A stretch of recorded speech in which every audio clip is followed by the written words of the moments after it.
today we're really going to be talking about onboarding. The road to mass adoption is what we call the space, and it's one of the topics very dear to my heart and to NMaker's heart because we're all about onboarding new people into the ecosystem. I mean, you can build the greatest blockchain in the world, but if no one is using it, then of course the chain itself is pretty useless. But I think at Cardano we've been doing a very good job at that.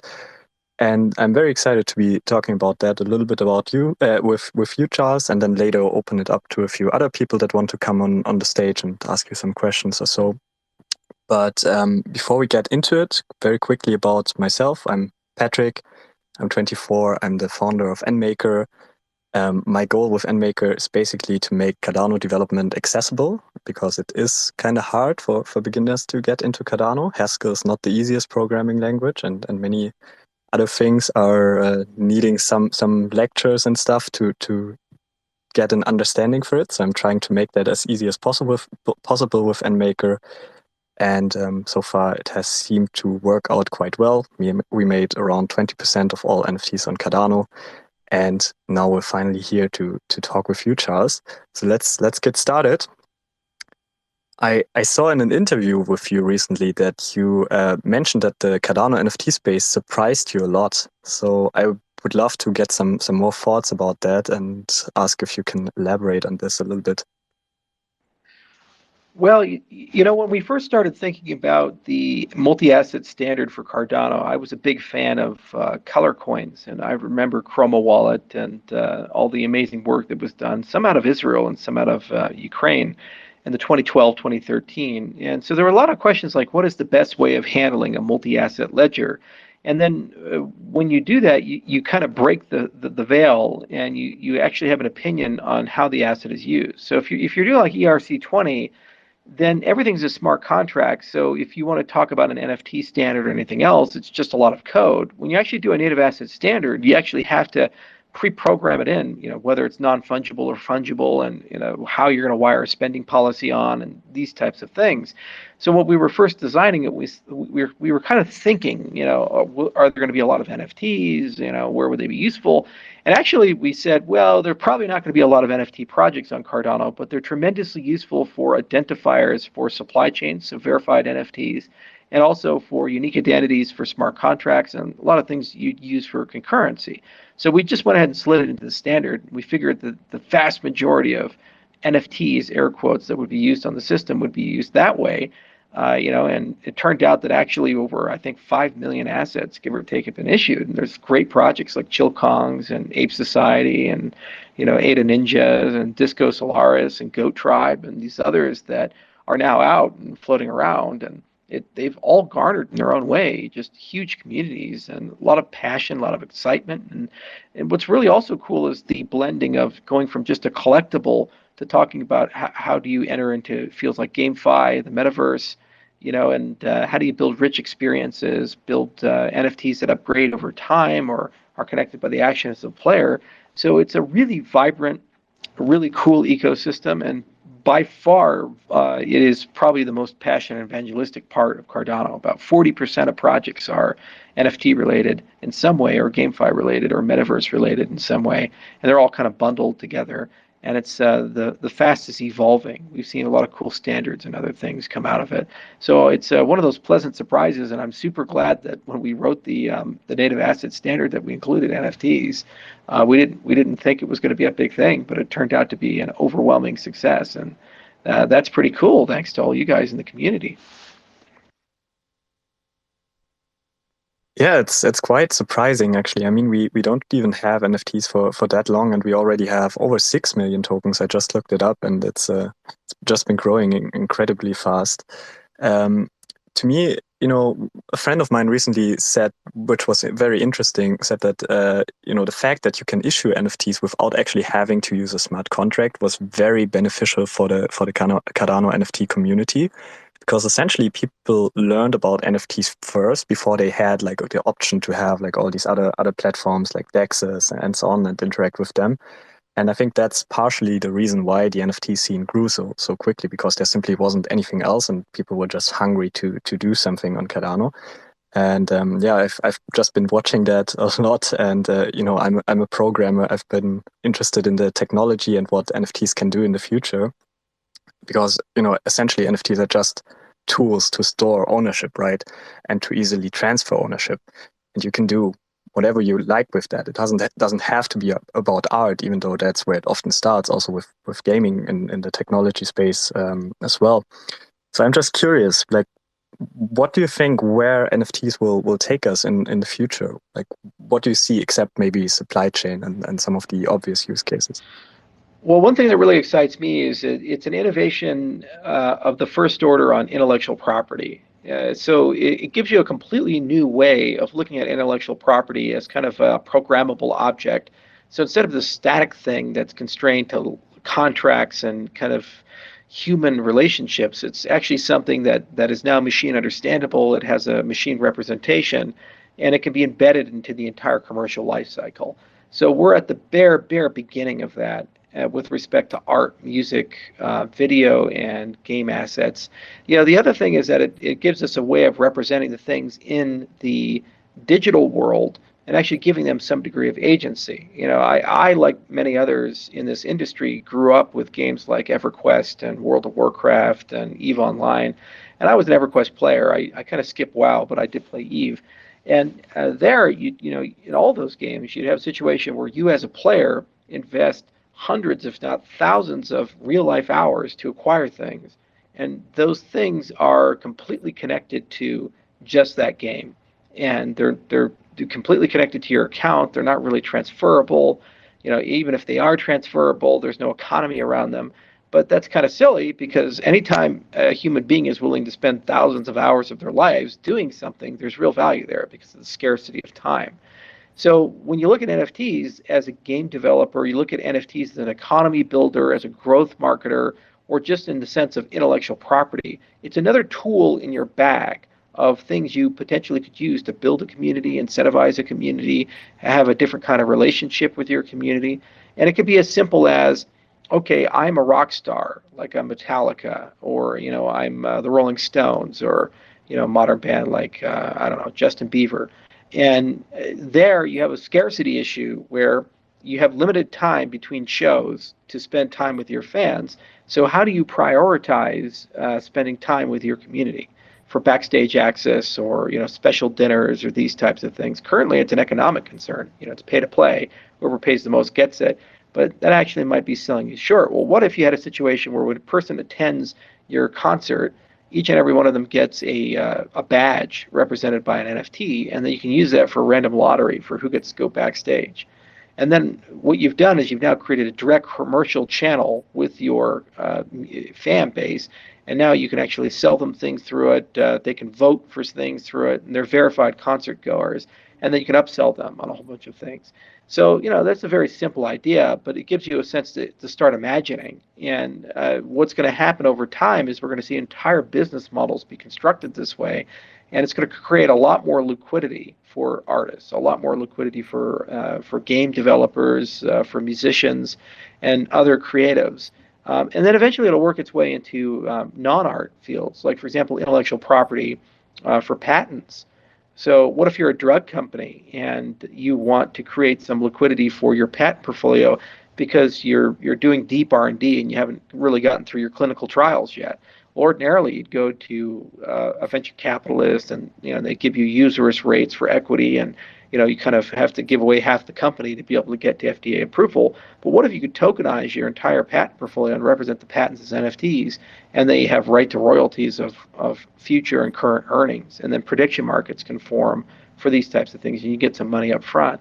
See, so the very same technology that would allow Justin Bieber to decide who gets to go backstage with him could actually probably be reused to solve that scenario as well. So it's actually a remarkable framework when you think about it, all things considered, of how many different things it touches. Yeah, I totally agree. It's always about efficiency and giving people access, and a lot also about democratizing access to things. I mean, if you think about it, 50 years ago, no one was able to participate in the stock market, just the very wealthy, and now everyone can download their stocks app and buy some stocks for $50. And the same, I think the same will happen in many various industries in the future, like real estate and things like that, where you could tokenize a whole house and then basically provide people access to that and make the whole transactional part of it an automatic part in life and actually use it in dApps for lending, for example, and stuff like that. And it all plays together. It's not just one thing. It's not just one NFT project, but like different projects, DeFi projects maybe, and other projects that interact with each other. So it's like a whole ecosystem that people are gaining access to. I'm curious. So of course we already have a lot of tools out there. We have native tokens on Cardano. We have Haskell, we have Bluetooth, we have all these different smart contracts and stuff like that. But I feel like there are still some missing parts to this whole puzzle of making it accessible to the mainstream. What do you think about that? Do you think what are like the biggest hurdles that we at the moment have?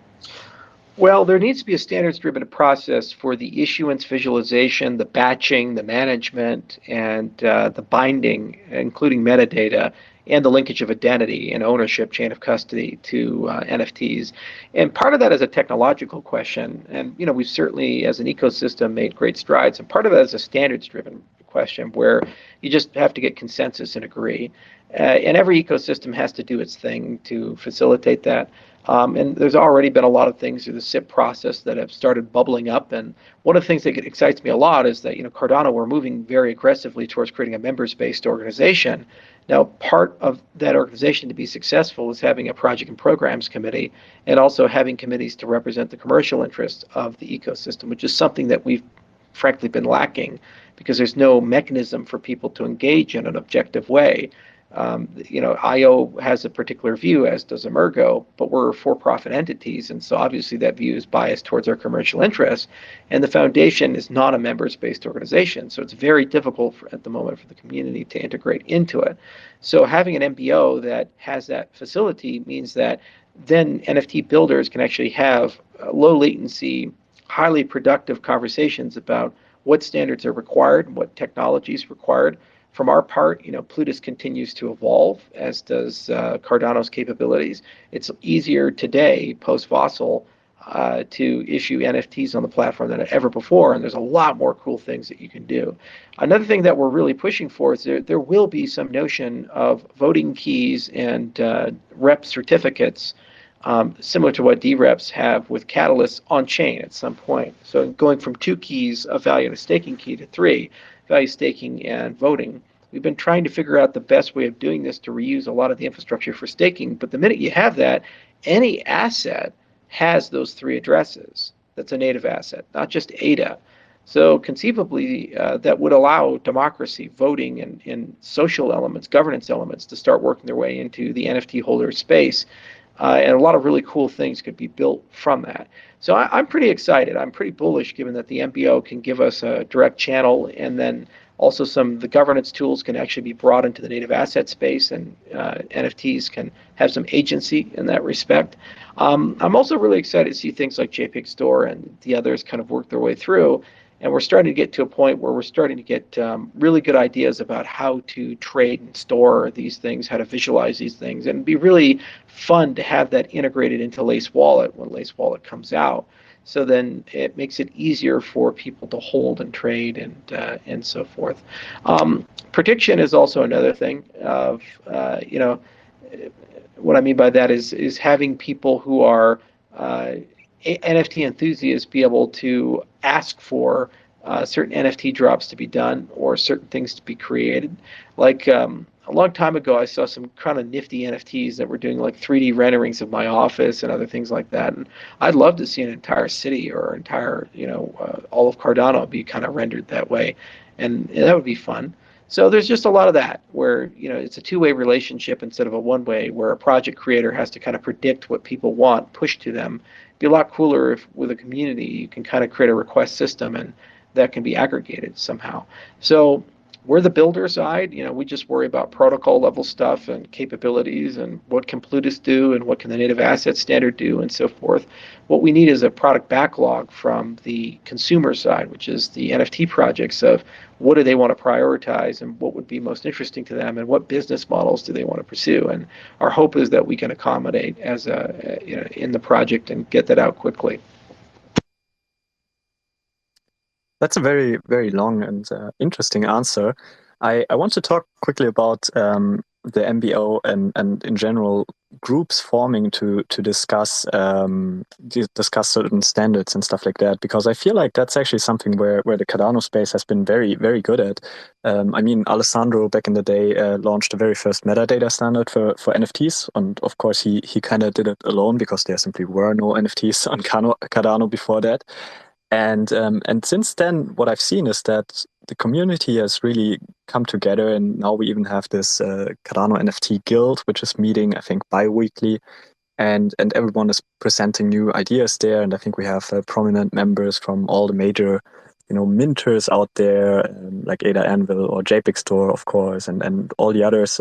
Also, the Cardano Foundation is regularly there to discuss these standards, and that's very interesting. And one thing I don't know if you know about this, but it's actually about a decentralized identifier plus NFT standard. So basically, what we did is we wrote a standard which connects DIDs with NFTs in the metadata, and we also talked to Tony Rose from Matala Prism about it and so on. And it seems like everyone is on board. And now soon the first actual prototype for that is launching, which I'm very excited about. So I hope that people will actually be able to now issue NFTs connected to their DIDs and thus prove that they actually have ownership over, for example, their Twitter account or their Instagram account. This is particularly interesting, I think, for businesses, but also for famous individuals. Like imagine Paris Hilton issuing an NFT collection on Cardano or something like that. So I know that decentralized identities is one of the core topics of Cardano, and not only Cardano but also IOG itself. So I'm just curious, like, what the current status is about all the DID projects that you're doing, the things that were happening in Ethiopia and all that stuff, and even if that's connected to NFTs in some sort of way. Well, where the strongest connection point is at the moment, I'd say is in two directions. One is regulated DeFi of how do you add an identity stack to an arbitrary application. And I have some ideas on how to make that efficient and effective. But at the end of the day, it is important that every member of a DeFi protocol has, if they desire to, for compliance, the ability to be identified. I'm an agnostic guy, so I don't really care one way or the other. The problem is that the regulator does tend to care, and we're starting to see a lot of big issues come in, like with Tornado Cash. Recently there was a CFTC enforcement action that labeled a DAO as an unincorporated association, and because it doesn't have a legal agency, it pierced the corporate veil and it's holding the voters personally liable. So there's a lot of this little stuff that's occurring, and so we've been trying to look at standards like Verite and others to say, how would one integrate a DID into a DApp, into a transaction, into a user, and kind of separate these things so you can decide whether you want to be regulated or not, both as an issuer, an operator, and a user of these types of systems. The other side where we've been looking at identity has been verified NFTs specifically for supply chains. There's just a ton of ESG stuff that's coming down the pipe that are very strong mandates, and it's getting to a point where people have to prove a lot about things inside the supply chain, so they need some sort of agency, and those are intrinsically non-fungible items. So that's where we've been mostly focused at the moment. And for the consumer side, we've been thinking a lot about an identity center for human readable addresses. And basically, how would you get a tight coupling of Lace and Prism together? So a Prism Lace user could create a DID and then associate that DID with a wallet and then do a bunch of stuff with it, like perhaps have a human readable address or these types of things. And there you can actually import namespaces. So if somebody in Cardano has created a namespace, they can import that. Or they can create a custom one, and et cetera, et cetera. So, NFTs are a subset of that, and they're certainly, something we are aware of. The ownership of an NFT by a certain famous individual is not lost on us. I mean, how much would you pay for a guitar? Oh, so much money. How much would you pay for a guitar that Jimi Hendrix played? I said, oh well, that's suddenly a famous guitar. Even though it could be the identical make and model, the very fact that a famous person used that, did something with that, seems to have some sort of value above and beyond the original object. So similarly, how much would you pay for an NFT that was held by your favorite person or autographed by your favorite person? And so you need a namespace, an identity space to be able to facilitate that. So DIDs have to be integrated in that respect. So it's all across the spectrum. We're looking at these types of things. The other thing is also DID offerings to non-U.S. citizens versus U.S. citizens. So because of the regulatory gray areas and uncertainty in the U.S. markets, a lot of crypto people are proactively just blacklisting the United States altogether. So when you do an NFT drop, an ISPO, when you do some form of offering, how do you guarantee that the people receiving the value that you've dropped to are non-U.S. domiciled, not under U.S. jurisdiction? So having a DID at the end of the rainbow does give you some ability to do some preliminary KYC on the people and be able to verify and validate that. There's a closely related thing that's complementary to this, is this idea of contingent staking. And I figure I should mention it because some people doing NFTs do ISPOs to do drops. But contingent staking basically is where when you issue a stake certificate, right, your stake pool, you have no choice in who delegates to you. So people just basically, it's like a push transaction and anybody can. And then you kind of have to figure out behind the scenes how to do KYC on everybody. Contingent staking would be like multi-sig, where the person delegating issues a pending transaction, but for it to go through, the delegator, the pool, actually has to sign the transaction as well. So they'd only sign that if there was an identity on the wire indicating who that person is. And that could contain their DID, which then in turn connects to a profile, which would give all the information to contact that person, airdrop to that person, and so forth. But also you could go above and beyond, saying there's a verification that this person is not on an OFAC watch list, and this person is not a U.S. citizen, et cetera, et cetera. So you can get much more granular when you do an ISPO or some of these models. So I'm pretty excited in 2023 to find a way to bring that out. I think that could become a great way of doing a distribution for NFTs, because you can put very fine-grained things. For example, it could be just as simple as a celebrity decides to run a stake pool,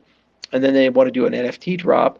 So they say, well, the only people who get NFT are people that are verified fans that have done like some set of things. So that would be a contingent transaction because they'd have an application with the delegation transaction to connect together and have that relationship. So you can kind of tie all these things together into one big house. Interesting. Just to quickly follow up, do you think that anonymity in crypto is a myth and is going to go away? Because I feel like a lot of people joined crypto because they thought, okay, this is, the cash of the digital world. And but it kind of turns out that, it's even more traceable than anything we had before. And if you now go ahead and connect digital identities to that and KYC to that and stuff like that, it might be very easy for governments and institutions to actually track you as a person. Do you see that as a risk or something that is just, going to happen no matter what? Well, I think confidentiality is a human right, and there's a difference between true anonymity and confidentiality. So confidentiality is saying you're anonymous and private in the public domain, meaning that normal everyday people can't see you. But for the business or regulated or governmental context that you have, there are certain parties that you are not anonymous to. Now, what's nice about confidentiality is that it's a superset of anonymity, because basically anonymity is a confidentiality set of one. Meaning that it's just you. You're the only person who knows that you're using the system. It'd be kind of weird if you're anonymous to yourself, but I'm sure you can make some sort of weird, trippy Jim Carrey movie on that. But anyway, I think confidentiality does need to be promoted, and frankly, it's the default state that crypto should operate in. And in the beginning, we were pseudonymous. The problem is that linkability is quite easy without more sophisticated privacy primitives. So what we have been doing behind the scenes is an enormous amount of privacy research. We invented a whole new snark called Sonics, and we've been looking a lot at this private computation and confidentiality concept. And we'll have some announcements probably in November about at the Cardano Summit about some enhancements and progress we've made. Now, this is something I think is necessary because if we don't have it, then cryptocurrencies are anti-private. Basically, they remember everything, and the minute you break linkability, you find linkability, you break pseudonymity, then the system falls apart, and basically the system knows everything about you. And I don't know about you guys, but it'd probably be a pretty shitty day if everything I've ever purchased on Amazon is publicly known. You know, for most of us, that's probably the case. So you don't want a financial system that has that draconian transparency about it. You want pure confidentiality, and then you want it to be easy to share your unblinding with other parties. So, for example, if you're using an exchange because they're a regulated actor, you have to go through KYC and AML. So, by definition, that's not an anonymous transaction. That's a relationship where you and the exchange know things. So we're not really having a privacy conversation there with respect to the exchange. We're having an efficiency conversation about how do we remove friction from that relationship. And similarly, if you're doing any regulated business, you lose anonymity as well. And if you're a business with counterparties, you probably want to know something about the people that you do business with. Now, where anonymity gets really interesting is also the closely related concept of totality versus scoped knowledge. So if I have total knowledge of somebody, I know their real life identity. I know their name and their address and how to contact them and their preferences, and you get these scary Facebook level profiles. But then there's this partial information where maybe I just need to know that they're a fan. I don't need to know anything else. They just like my artwork and they regularly listen to my music and go to my conferences and whatever it is. Okay, that's cool, and I'd probably like to know some demographic information, like, are they male or female, or are they of a certain age, these types of things, as well as preferences, so I can micro-target, but I don't need to know their real-life human identity, and I don't need to know any non-essential facts. So confidentiality, when you unblind information, when you breach confidentiality and you give people escrow, the ability to see you don't necessarily need to do that in an absolute sense. The other side of it that's really interesting is the concept of revocability. So if you layer a trusted hardware solution, you actually get secure erasure and other things. And there's some other techniques like oblivious RAM that potentially could be used. But basically, they give you a sense of being able to have revocable access to you as a person. So temporary access, temporary ability. Much like a special master when they're reviewing documents, they have temporary access to them, and they do it in a secure way. They can't make copies of it.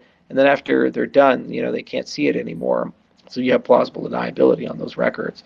So these are all interconnected, and NFTs are no different than a utility token or a governance token or a security token in that respect, that whatever we can construct for Cardano, for our ecosystem, frankly can be ported to NFTs as well, and you can have a notion of a confidential transaction in that respect. Interesting.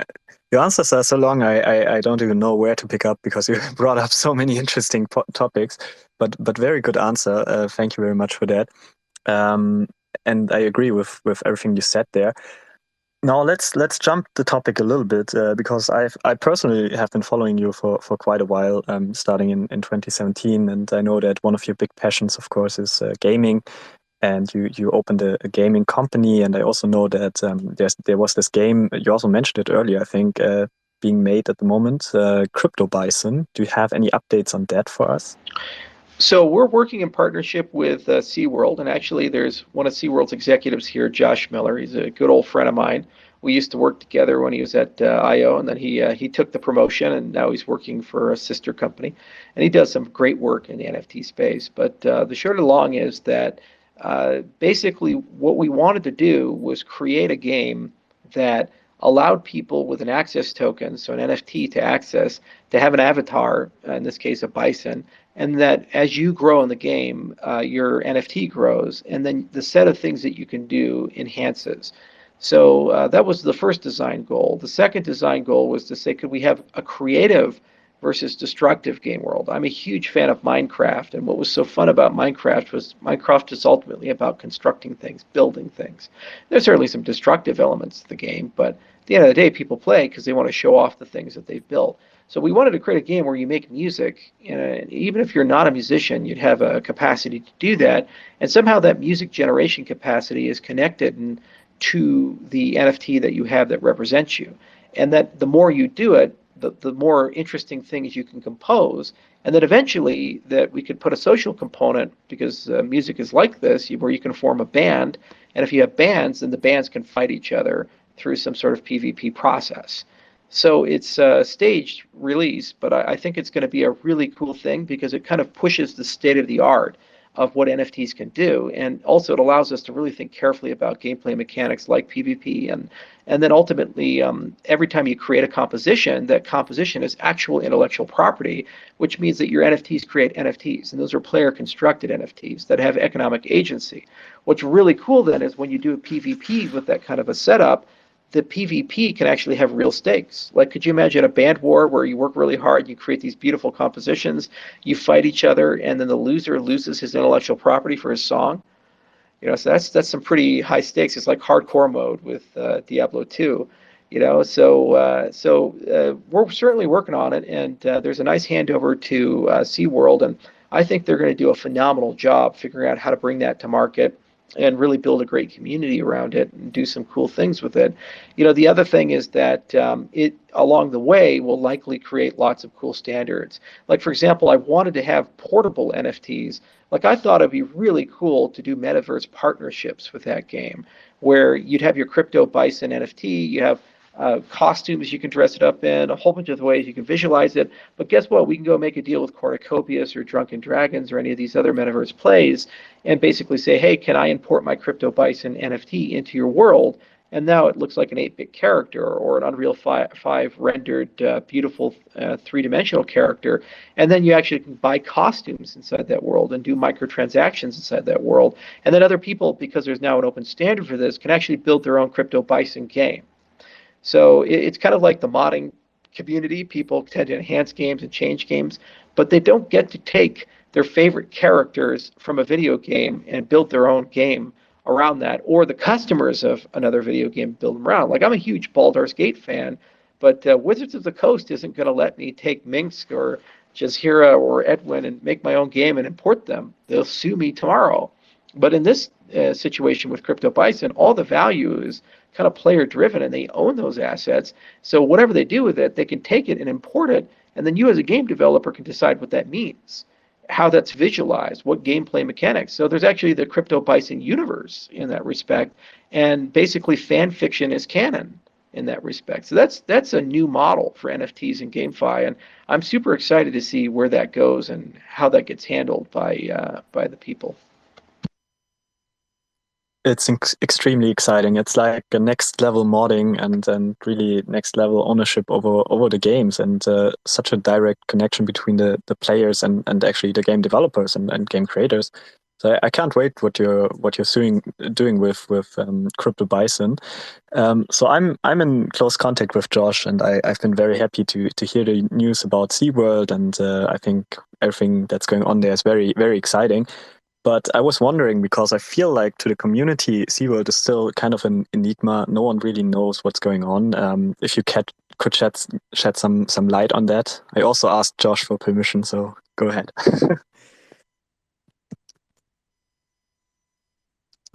Sorry, you broke up there for about 20 seconds. Could you repeat the question? Sure, sure. Yeah, the question was about SeaWorld. Could you shed some light on SeaWorld? What are you doing there? What is Josh doing there? What's going on with that? Yeah. So, if you look at a taxonomy of tokens, there are about 9 different types of them, and one of them are NFTs. And so there was a question within IO of, did we want all of our NFT capabilities to be a native capability and live within the bureaucracy of my organization, or want to spin out something that had autonomy, and that organization was lighter weight and had the freedom to pursue its own business strategy and be able to grow with the market.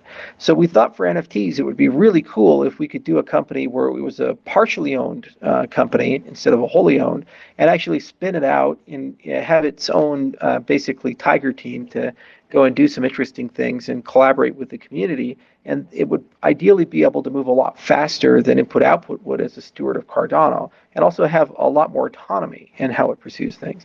So this was an idea that was batted around for about 6 months, and then eventually it was decided to do this. And then some people moved over, like Josh did, for example, and they got nice promotions along the way.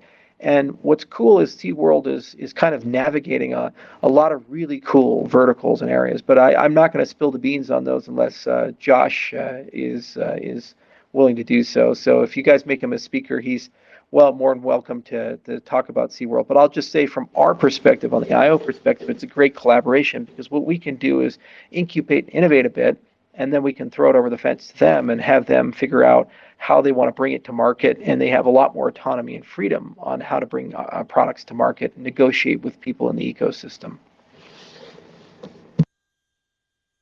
Yeah, very cool. I'm very excited for SeaWorld. And Josh, I asked him beforehand if he wanted to jump up and spill some beans, but unfortunately he's busy with meetings, shaping the future of NFTs on Cardano. But I think that's fine. I think we'll see some more announcements soon. Uh, to me, it's very interesting. Recently, we had a big announcement with JPEG Store, that they got some big investment from SeaWorld, which is very exciting because they really deserve it. They've been pushing the NFT space very much forward. I would say also into the mainstream, what I'm all about, just bringing more people into the space. So. This is a big topic at the moment for a lot of the Cardano projects, to be honest. So I've been talking to a lot of them. And with the bear market and the hype of crypto at the moment being a little bit on the low, a lot of projects are asking themselves, okay, how do we finance ourselves in the next few months? And of course, there's always the topic of, okay, do we go down the VC route? How would that look like in the community? And in general, also how to attract VCs in this bear market. That's been one of the big questions. And to me, the one interesting part is always that the community in Cardano is a little bit anti-VCs in a way, at least on the foundational layer. So the good thing about Cardano is that there are no big VCs in it, and everyone has been pushing that narrative. But how do you see, the VC landscape as a necessary thing for the future of Cardano, dApps, NFTs, etc., or do you think it's we can do it through Catalyst alone, for example? Well, I don't think Cardano is anti-VC. I think the issue is that Cardano has principles. And the problem with VCs, not all of them, but a lot of them in the cryptocurrency space, is that uh, they have become addicted to cheap retail liquidity. So normally, if you're a venture capitalist, your user experience is that about 3 to 8 years elapse from when you make your investment to when you get liquidity on your investment. So, you make this big portfolio, and maybe 2 to 3 out of them make you some money, of which one makes you a lot, and everyone else is a failure, and you have to wait 8 years to get your money back. I mean, that's your life as a venture capitalist, especially an early stage venture capitalist like an incubator or accelerator. Okay, well, some people like that game, but then suddenly this new thing comes around, and it has the returns that startups have, but you can do a lot more of them, and you get liquidity in 6 months to a year, and you're not necessarily connected to whether the venture actually succeeds or not, because you can sell up front regardless if it succeeds, and you get sweetheart liquidity on the front end. So that's super fucking addicting, and it makes your returns look incredible. And it's made a boatload of mid-sized VCs an insane amount of money on the backs of retail investors. And I call it Ponzonomics, because at the end of the day, what they're selling is stuff that has no marketing plan, no business plan, no growth plan. It's just basically a spray and a prayer. And the minute that they've divested, they have no incentive to stick around. Okay, well, there's not a lot of that in Cardano land. There's fair distribution. The ecosystem has been self-bootstrapped. And so when you're a VC who's coming from that world, you look at this and you say, well, yeah, but where's the yield? Yeah, but where's the 20x? Yeah, but where's the retail investor I can dump on? We say, well, there isn't that. And they say, well, then I'm not interested. I'll just go somewhere else. And we say, well, go have fun. So you have to differentiate that mentality from real investment into real new business models. And we've helped bootstrap that with C Fund. Also, Catalyst has really done a phenomenal job bootstrapping that. And I think in 2023 there's going to be a wave of incubator accelerators that really paid a lot of attention to Cardano and look at this community, because at the end of the day, if you're doing real investments, you're saying, well, are the founders good? Is there a solid business strategy? Is there an evangelistic, loyal base of users? Are those users low acquisition cost, low churn? These types of things. Do we anticipate there's a large lifetime value per user? And actually, Cardano has one of the best ecosystems and communities all around. I know if you hang out in the Ethereum circles, you think it's just one giant cult and it's a ghost chain, and who the hell knows? But realistically speaking, when you actually converge to reality land, when we do something, a lot of people show up, and the people who show up are very positive and very happy and very optimistic and actually want to change the world and are pretty excited. And they also have incredibly diverse interests. They come from everything from mushroom growers to doctors to lawyers and everybody in between. There's even some Fortune 500 people that live in the Cardano land. So when you see that, you say, oh, wow, that's a great community to integrate with, work with. And what we have to do as a community is just make sure that that's more visible and more accessible. And then once that occurs, it's very organic for incubators, accelerators, and VCs to come in. If you're starting a project in Cardano, my advice to you is focus on building your community first. Get your Discord set up, get your Twitter channel set up, start evangelizing, talking to people. That's how I got started. With my very first thing I did, it was the Bitcoin Education Project, and I just created a community. I gave away a free class, and I got 70,000 students, and that allowed me then to be able to start my first company. Well, similarly, if you want to do an NFT play or a game play or something like that, just build your community, get them going, get them running. And then once you have it, then you have something. And then when you go to get capital, you say, hey, look, just me and my friend, we've gotten 50,000 users or 100,000 users or 50,000 people in our Discord or something. There's traction here. We really think that that's a good validator for us to go and build something. Give us $250,000. Let's get to the next level. And I've never met an incubator accelerator or anybody in the VC space that in the face of lots of adoption and traction, they doggedly dig in and say, no, no, no, no, we don't want to touch that because it violates our investment thesis. These guys are mercenaries. Wherever they see value growing, they're going to go for it. And you just have to demonstrate that to people. Good point. Good point. Yeah, I'm experiencing that myself at the moment. We're also raising our Series A, and I've just been pitching NMKR and Cardano in the same sentence basically to a lot of projects and a lot of VCs recently. And it's always interesting because they're always very surprised, or Cardano at first, but then when you tell them about them, they're not as negative as it sometimes seems. But they're actually very open. They just want to have users and money basically. And yeah, I think we'll see an influx of that in the near future. But I also like this grassroots movement that you've been mentioning. I mean, a lot of the tools that we have at the moment, like Nami Wallet, for example, or Lucid, or all the stuff that Sebastian has been doing, most of that wasn't funded at all, and it's still one of the some of the most important tooling that we have as an ecosystem as a whole. So that's really Yeah. exciting to me. And actually, just to add on to that, look at Bitcoin's growth curve. I was in the early days of Bitcoin, so it was my personal lived experience. But I remember it was impossible to raise money until about 2013 with Bitcoin. I mean, if you were in 2011, 2012 going to a venture capitalist and saying, okay, I have a Bitcoin mining pool operation I want to get started. You're going to give me like $50 million. I'm going to build microchips and go mine and, like use flare gas and all this stuff. And they'd be like, who the fuck are you? You're just crazy. Get out of here. You could even have great ideas like I'm going to build an exchange and here's all the magic that I'm going to use, and nobody would give you any money because they say like, well, first, even if these digital assets are worth anything, the government's going to put you all out of business in 3 years. It's going to be Liberty Dollar all over again. Why are you different? So it was impossible to raise money in the first few years in Bitcoin's history. But now it's incredibly easy if you're in the right circles. And so it's just one of those things where there needs to be an education and kind of a comfort zone. And we on the Cardano side, we just kind of need to show a few more things. And I think exiting 2023, it's going to be a great time for everybody in the community because we'll have those foundations in place that will get them very excited. Yeah. So we actually got some speakers on board now. So please, no shilling. Just ask one question to Charles, and then let's move on. But thank you all for joining. So I think Pete was first, actually. So Pete, welcome. How are you today?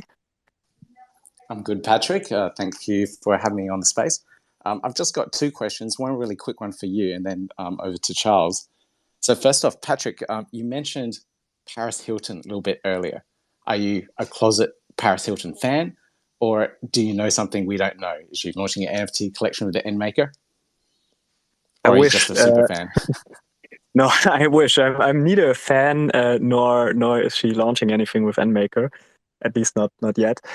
Paris, if you hear this, please contact me. Well, Um, I have a Paris story. I met her husband actually. So I was at the Milken Institute and I was at a dinner party, actually a lunch party, excuse me, at Eric Schmidt's house over in L.A.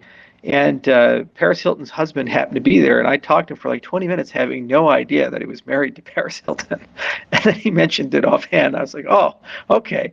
It turns out that she does a lot in the crypto space, and I think she has some NFT plays and other things that she's doing. So I think Patrick, if you have the right pitch, you might be able to win that account. oh, Do please, it. if you ever talk to her Do it. again, please just mention NMaker, mention my email.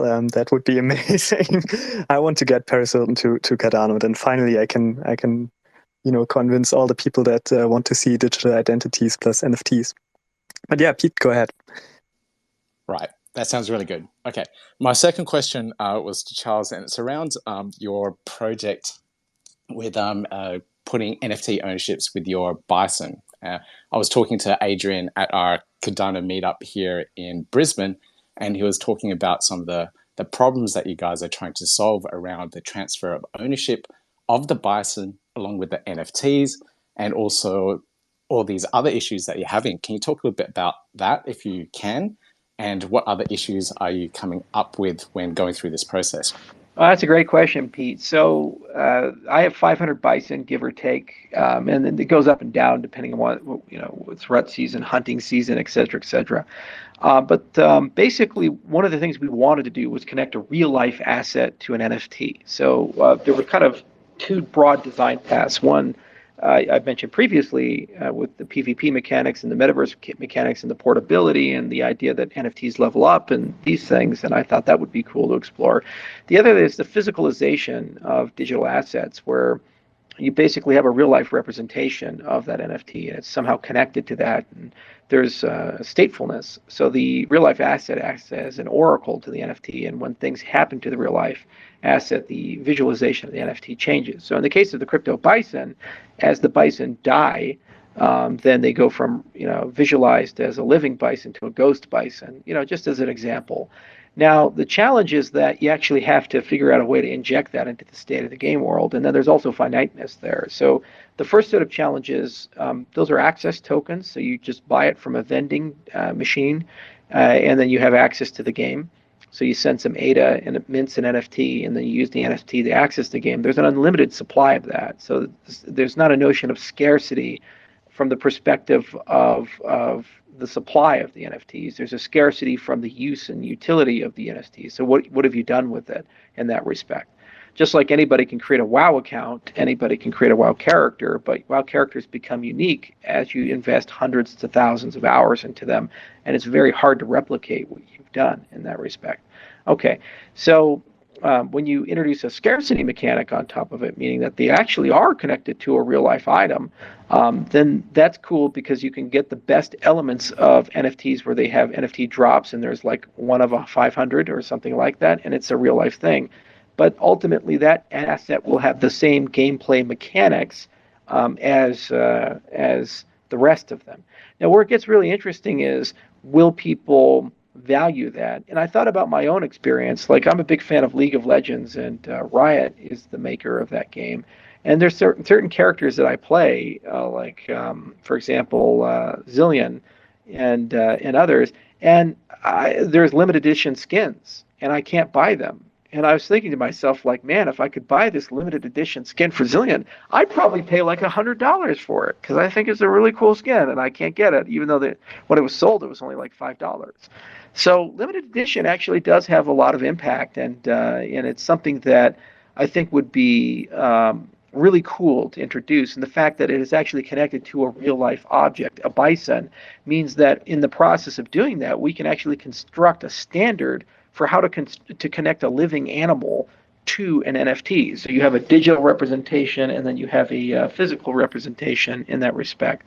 The other thing is it almost is like a Tamagotchi game where the character has escaped, where you can even consider the maintenance of that animal being paid for by the NFT. So you could look at that from the perspective of keeping endangered animals alive. So what if I go in and tokenize a bunch of giraffes or lions or animals where the population is declining, that people through the NFT, the purchase of it and the donations and microtransactions to it as an account, that money could actually be used to the caretakers to keep the NFT alive.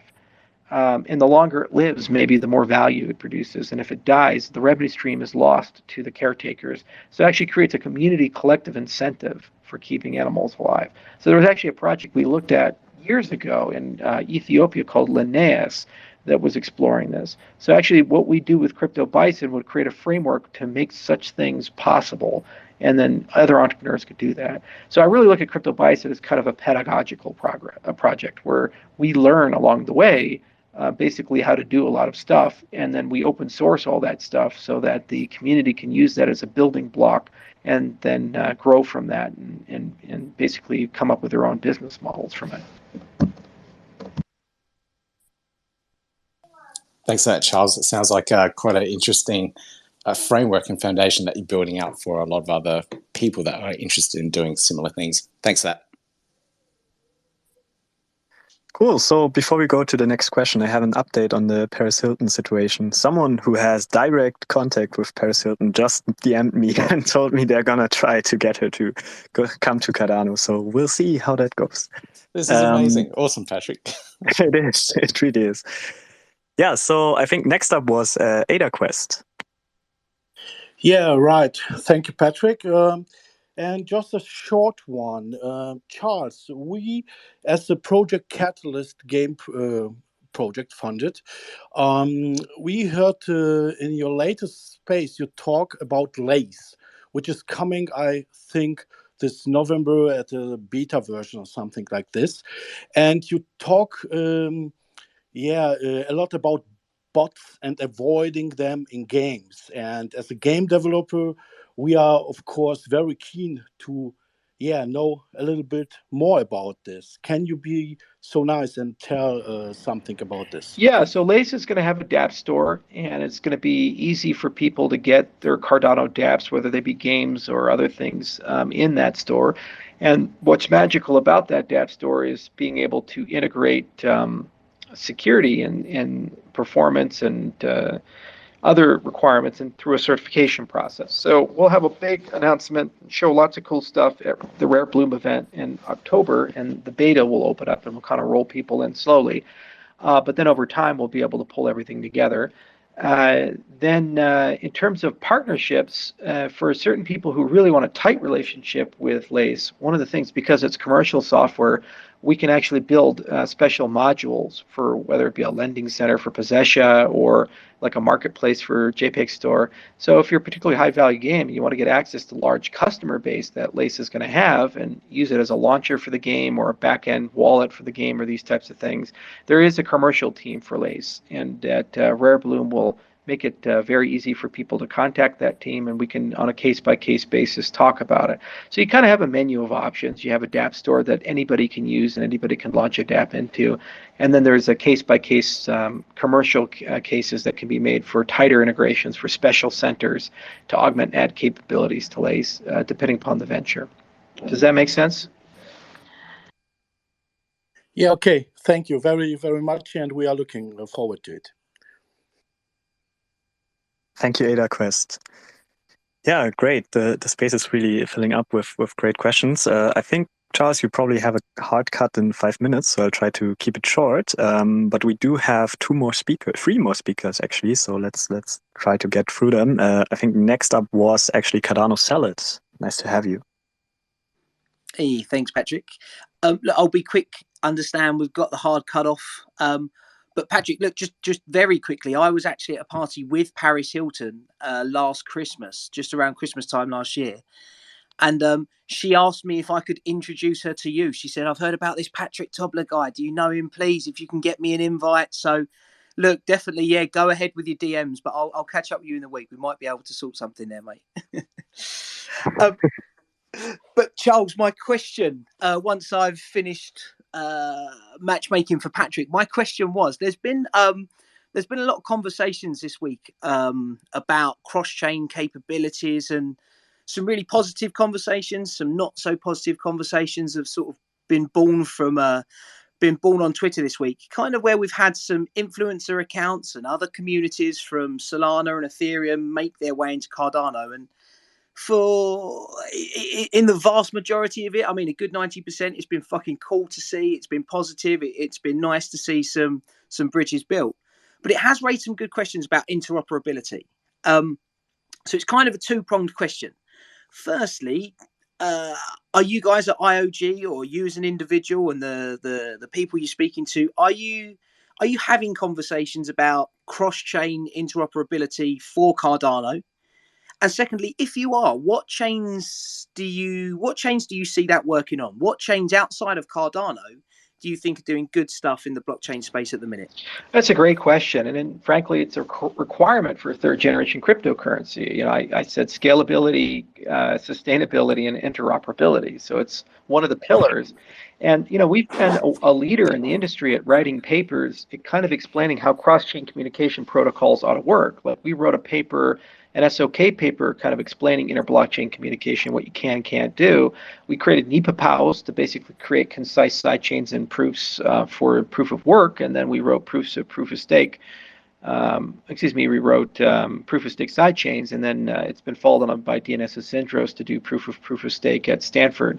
So there's plenty of great stuff out there on how to do interoperability. And when you talk about interoperability, generally you're talking about the movement of assets, users, and information between different systems.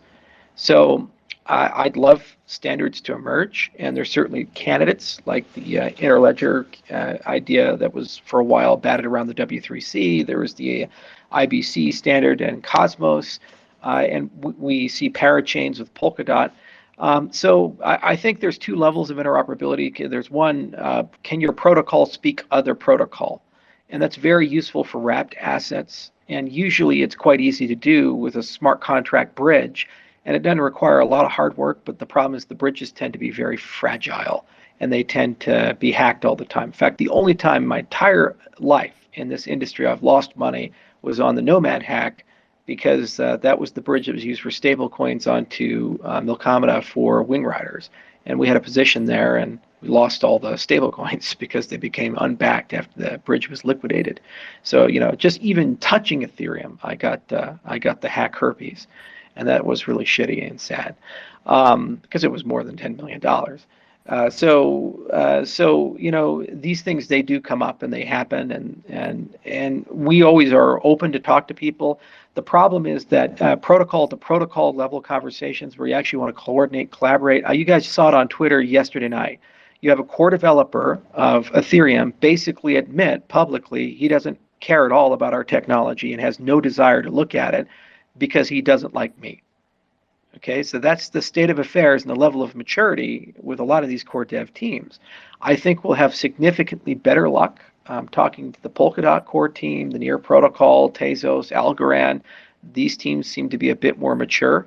But the Bitcoin side, they just basically say, well, why would we ever want to be interoperable with a scam? Because anything that's not Bitcoin is a scam. And on the Ethereum side, and unless it somehow is good for Uncle Joe or some people in the Ethereum core, they're just not going to touch it. So you can't get protocol level built-ins for that. You can build smart contracts. You can create bridge standards. We are looking at those types of things, and we've certainly made humongous progress on basically proof frameworks to allow value information and users to flow between systems.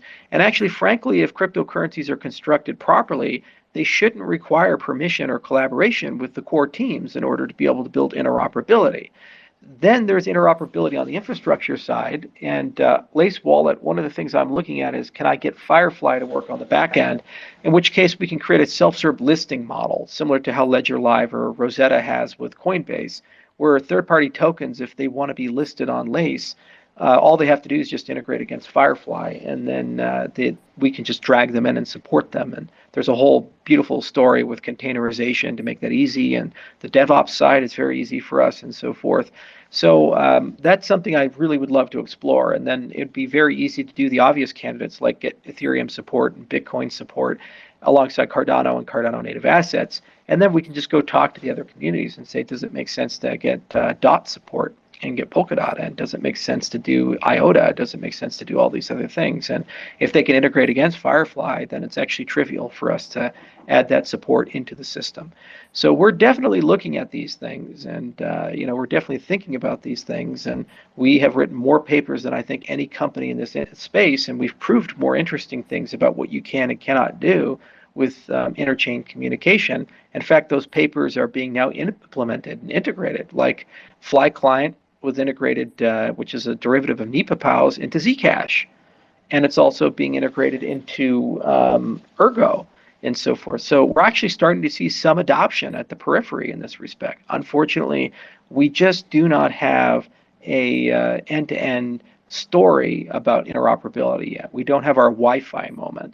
And it will come eventually. And whatever the standard is, whoever invents the standard, then it's really easy for me as a protocol architect. I can just say, oh, let's just go integrate that. And we do one hard fork, and then suddenly we have that capability. And then these bridges are super easy to do. In the absence of that, communities will build bridges as they see fit for their commercial interest. And of course, we can work real hard at trying to audit those bridges to make sure that they're somewhat secure. And there's plenty of hacks that you can put in. But it's just one of those things on a case-by-case basis until the industry standardizes. And unfortunately, a lot of ego has definitely gotten in the way and prevented people from working together. So you just have to work around it. That's really interesting. I really appreciate that. It almost sounds like, in true Cardano fashion, in the case of, as you say, with Near, Tezos, Algorand, whatever, in true Cardano fashion, it may be a case of build it and they will come. Once they see it's secure, once they see it's working, I'm sure the opportunities from the larger chains will kind of create themselves. But no, man, that's awesome. Really appreciate that. Thank you. Thanks, Patrick. It just hurts their users. I mean, giving your people liquidity, giving your smart contracts the ability to call smart contracts on other blockchains, allowing users to move back and forth. It's good for, frankly, everybody in the ecosystem, and it's something that I think we should all work together on. Anyway, I do have a hard stop here, guys. I'd love to stay and chat, but as they say, that's going to have to wait till next time.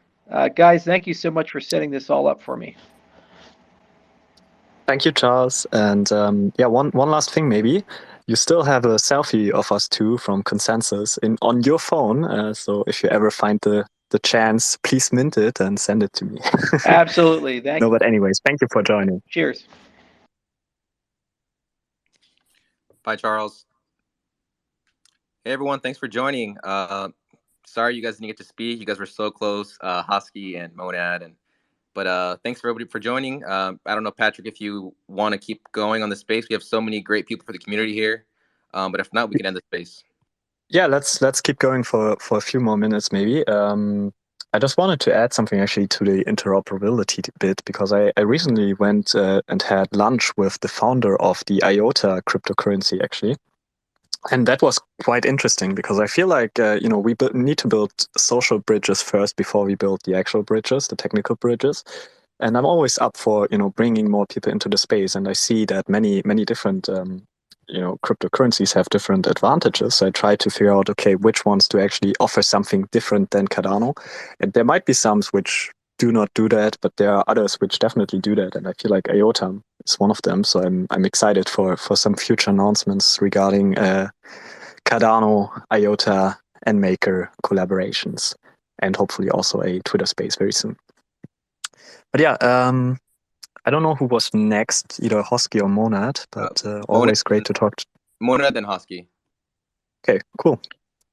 I just wanted to say it's so great to be here next to my hero and the biggest person in the Cardano community for me, who is Patrick Tobler, who changed my life. And I like the title about mass adoption.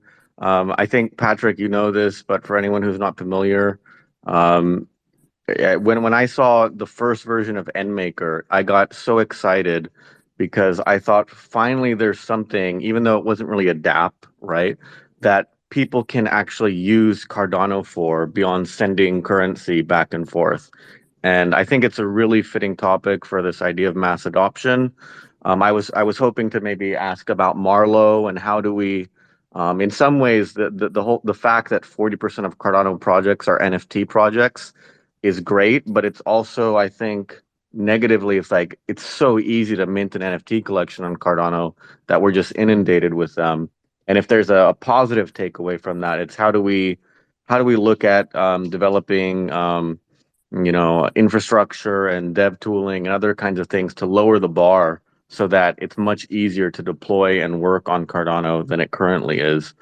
So I'm hugely grateful to Patrick for being in the space. You get a lot of criticism for what you do, but it's really important that I think basically NMaker is like a Web 2 to Web 3 bridge to allow typical devs to mint NFTs. And yeah, that's most of what I wanted to say. Thank you. Thank you for coming up here and giving me so much praise. It's always great to hear you. And are you going to CNFTCon actually? I was wanting to ask you that. No, I'm never setting foot in the U.S. again. I have no desire to. So I'll be at the summit in Switzerland if you're there. Looking forward to That's meeting you. even better. That's even better. I live in Switzerland, so perfect. Let's go get some cheese fondue. Yes. Cool. I feel like now I'm in this moderating role, but Hosky, please go ahead. Hey, Patrick. By the way, I just wanted to compliment that amazing head of hair that you have. Since everybody's giving compliments, I didn't want to fall behind on that. I was going to ask Charles if he knew what's going on with Whale. I think the community wants to know if he's alive at least. But all that aside, since that's not the case, he kind of bailed on us.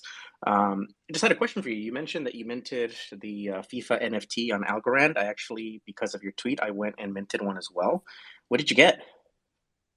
Oh man, I have no idea. Let me check. I need 2 minutes. Fill the time. I managed to get a rare one. I got an England versus Colombia save, 90 plus 2 minutes. I've never seen a better NFT. 90 plus minutes? Wow.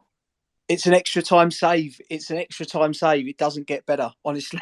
That's actually, yeah, that's pretty good. I mean, the World Cup's coming up, so that's a big thing. The actual football, not the egg ball that people talk about. So I think it's a good year for, FIFA anything. I'm looking forward to it. And when you live in one country and you were born in a different one, you actually have two teams to cheer for. So you got like double the amount of chance to, make it further down. So what'd you get, Patrick? Yeah, I got 4 comments. I got Canada, some moment from a FIFA Women's World Cup in China, Saudi Arabia, some goal, and the IR Iran, also some World Cup goal. So unfortunately, nothing rare. Yeah, but I like the onboarding process. Actually, it was very smooth for non-crypto people. That's what I like about it.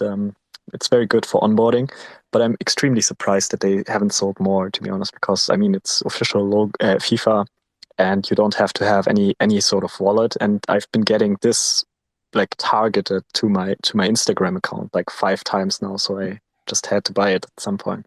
Yeah, when I checked it out, I think they had sold 58,000 at the moment out of like, I don't know, almost 500,000 or 600,000 that they have.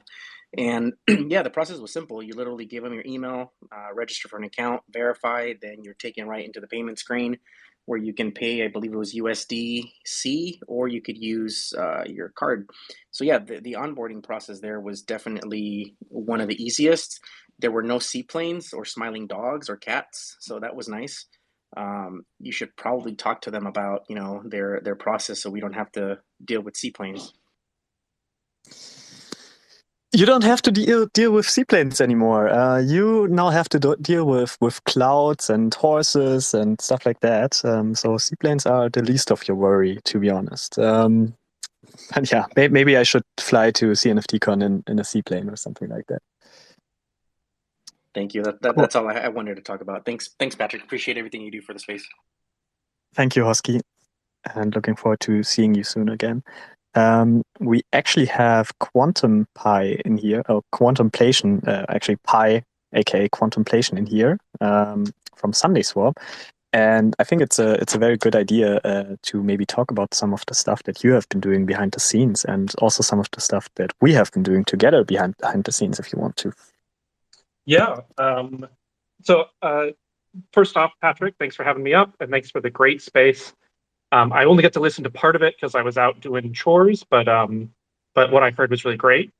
One thing that really interested me was you and Charles were talking a bit about governance, and particularly kind of NFTs interfacing with governance.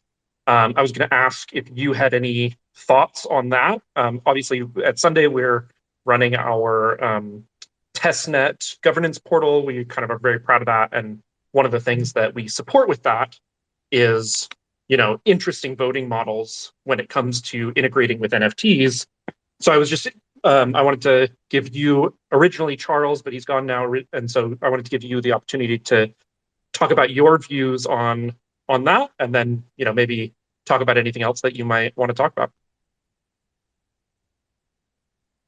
Yeah, so I've been very interested in that topic of governance from the beginning. Actually, that was like one of the main reasons why I joined Cardano, because I thought this whole Project Catalyst thing and Voltaire thing is absolutely brilliant, and ever since that I was very interested in this whole DAO aspect of things, and I'm very happy that I can announce that we are finally starting the very first governance vote for the NMKR holders tomorrow.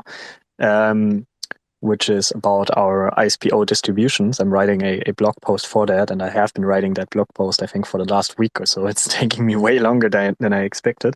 But together with your team at SundaySwap, we are basically launching the NMKR governance portal, and it's quite surprising and amazing what you've done there. So yeah, if you want to elaborate on the governance portals that you're building, feel free.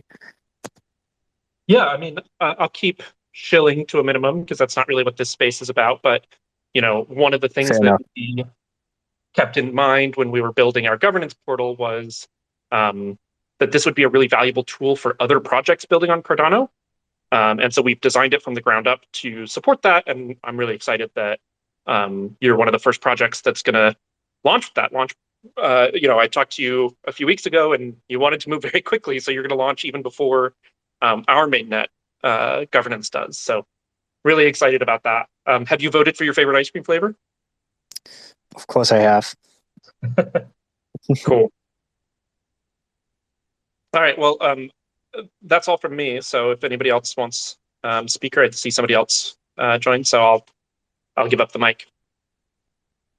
That's good. Thanks for joining. I'm very excited, and I'm very excited for what's coming from SundaySwap in general. So yeah, I think Flo just joined. So hi, Flo. Nice to talk to you again. I think we spoke already today, didn't we? Or yesterday? Yeah, Time is moving so we quickly. spoke today already. But yeah, I'm Florian from Project Neum. Thanks for having me. And actually, I wanted to ask Charles, but now I have the honor to ask you, because we are coming from the D app side. And we were always thinking, what is the killer app for mass adoption? But I would love to know, what do you think is really needed from your opinion for mass adoption to make really this big move to onboard 1 billion people? Good question. Yeah, so for me, there are many different things that we need to do. Most of them are technological. I mean, you literally cannot onboard 1 billion users to any blockchain right now. That's the hard truth, and I think many people don't really understand that. You have to build a lot of things to be able to do that. You have to build side chains. You have to integrate them neatly together, and so on. But besides that, another thing that's very important is also a little bit more user experience focus. For us at NMaker, our main focus is on user experience for the for new people. So we try to really focus on this onboarding stuff. We want to build NMaker Pay and NMaker Studio and all these different tools that we have for people that have never used Cardano before, never used any cryptocurrency. And of course, always you have to start somewhere. You have to start, with Cardano. You have to integrate the wallets, and the wallets are getting user friendlier every day. But long term, you kind of want to move towards something where it's so neatly integrated that people don't even know that they're actually using cryptocurrencies or NFTs right now. Like in the end, you as an end user, you don't give a shit about NFTs. Most people don't know how websites are being built. They don't know about HTML, HTTPS, and so on. And it's actually very, very strange if you think about it that we're all here in this Twitter space. I think still over 700 people.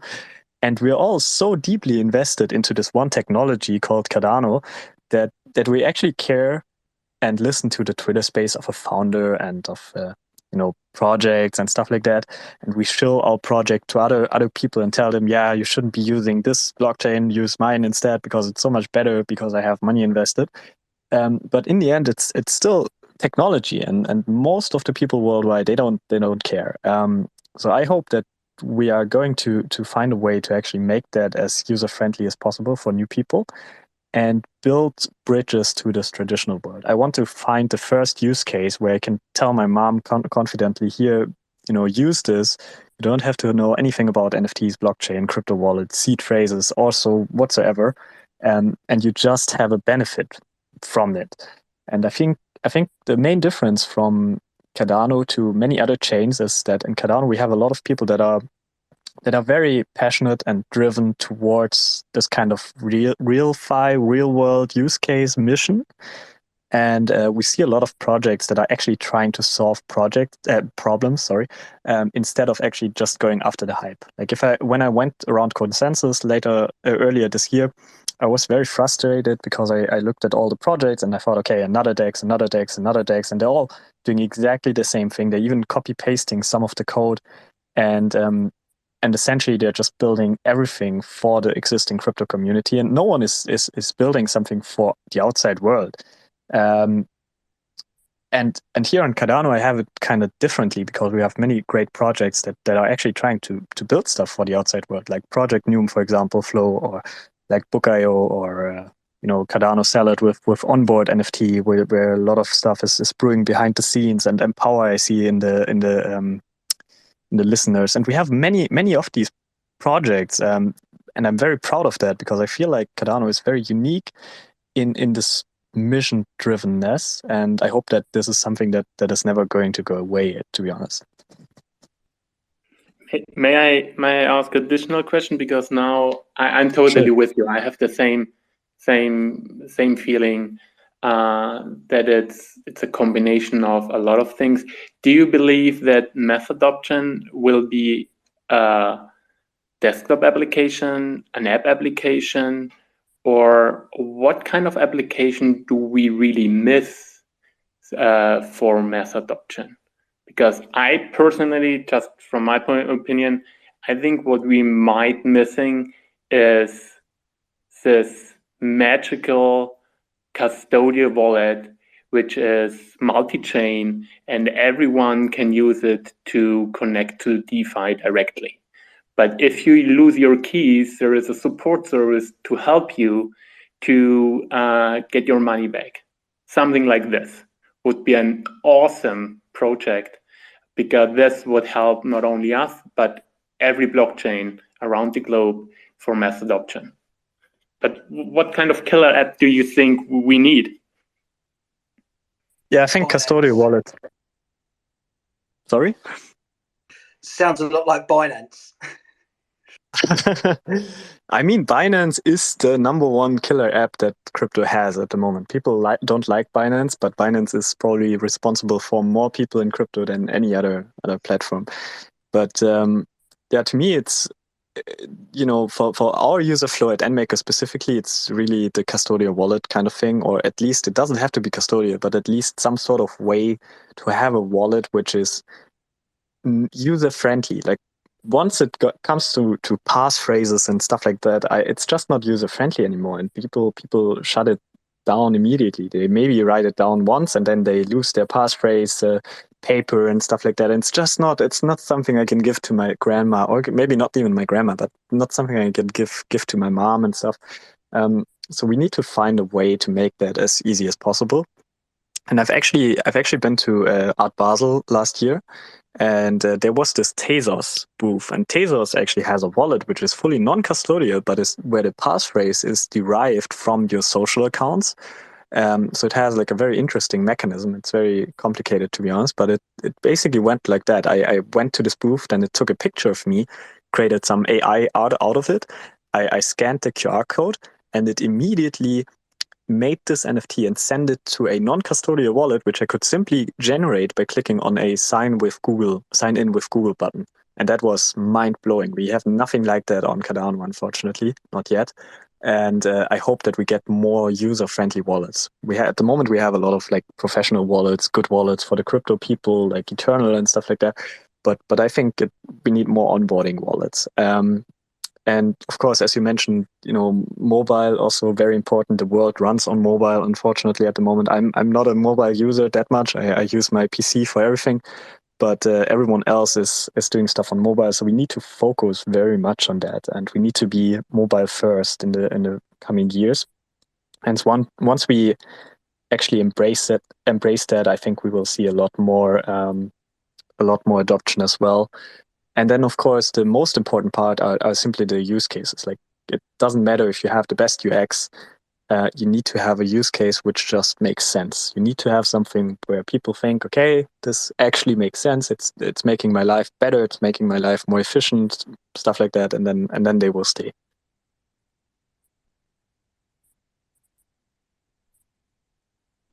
Definitely. I think we are on the same page here. Thank you so much. Thank you for coming up. Victor, you've been unmuting and muting yourself many times. Yeah, sorry. I just wanted to put out that if you guys want to speak, you guys can go ahead and put up your hand. But the next person, if Patrick, you still have time, would be, I think it's Emmanuel. If you want to go ahead and speak, go ahead. Thanks, Victor. Hi, Patrick. How are you doing? Very good. How are you? Good. Shouts to everyone listening.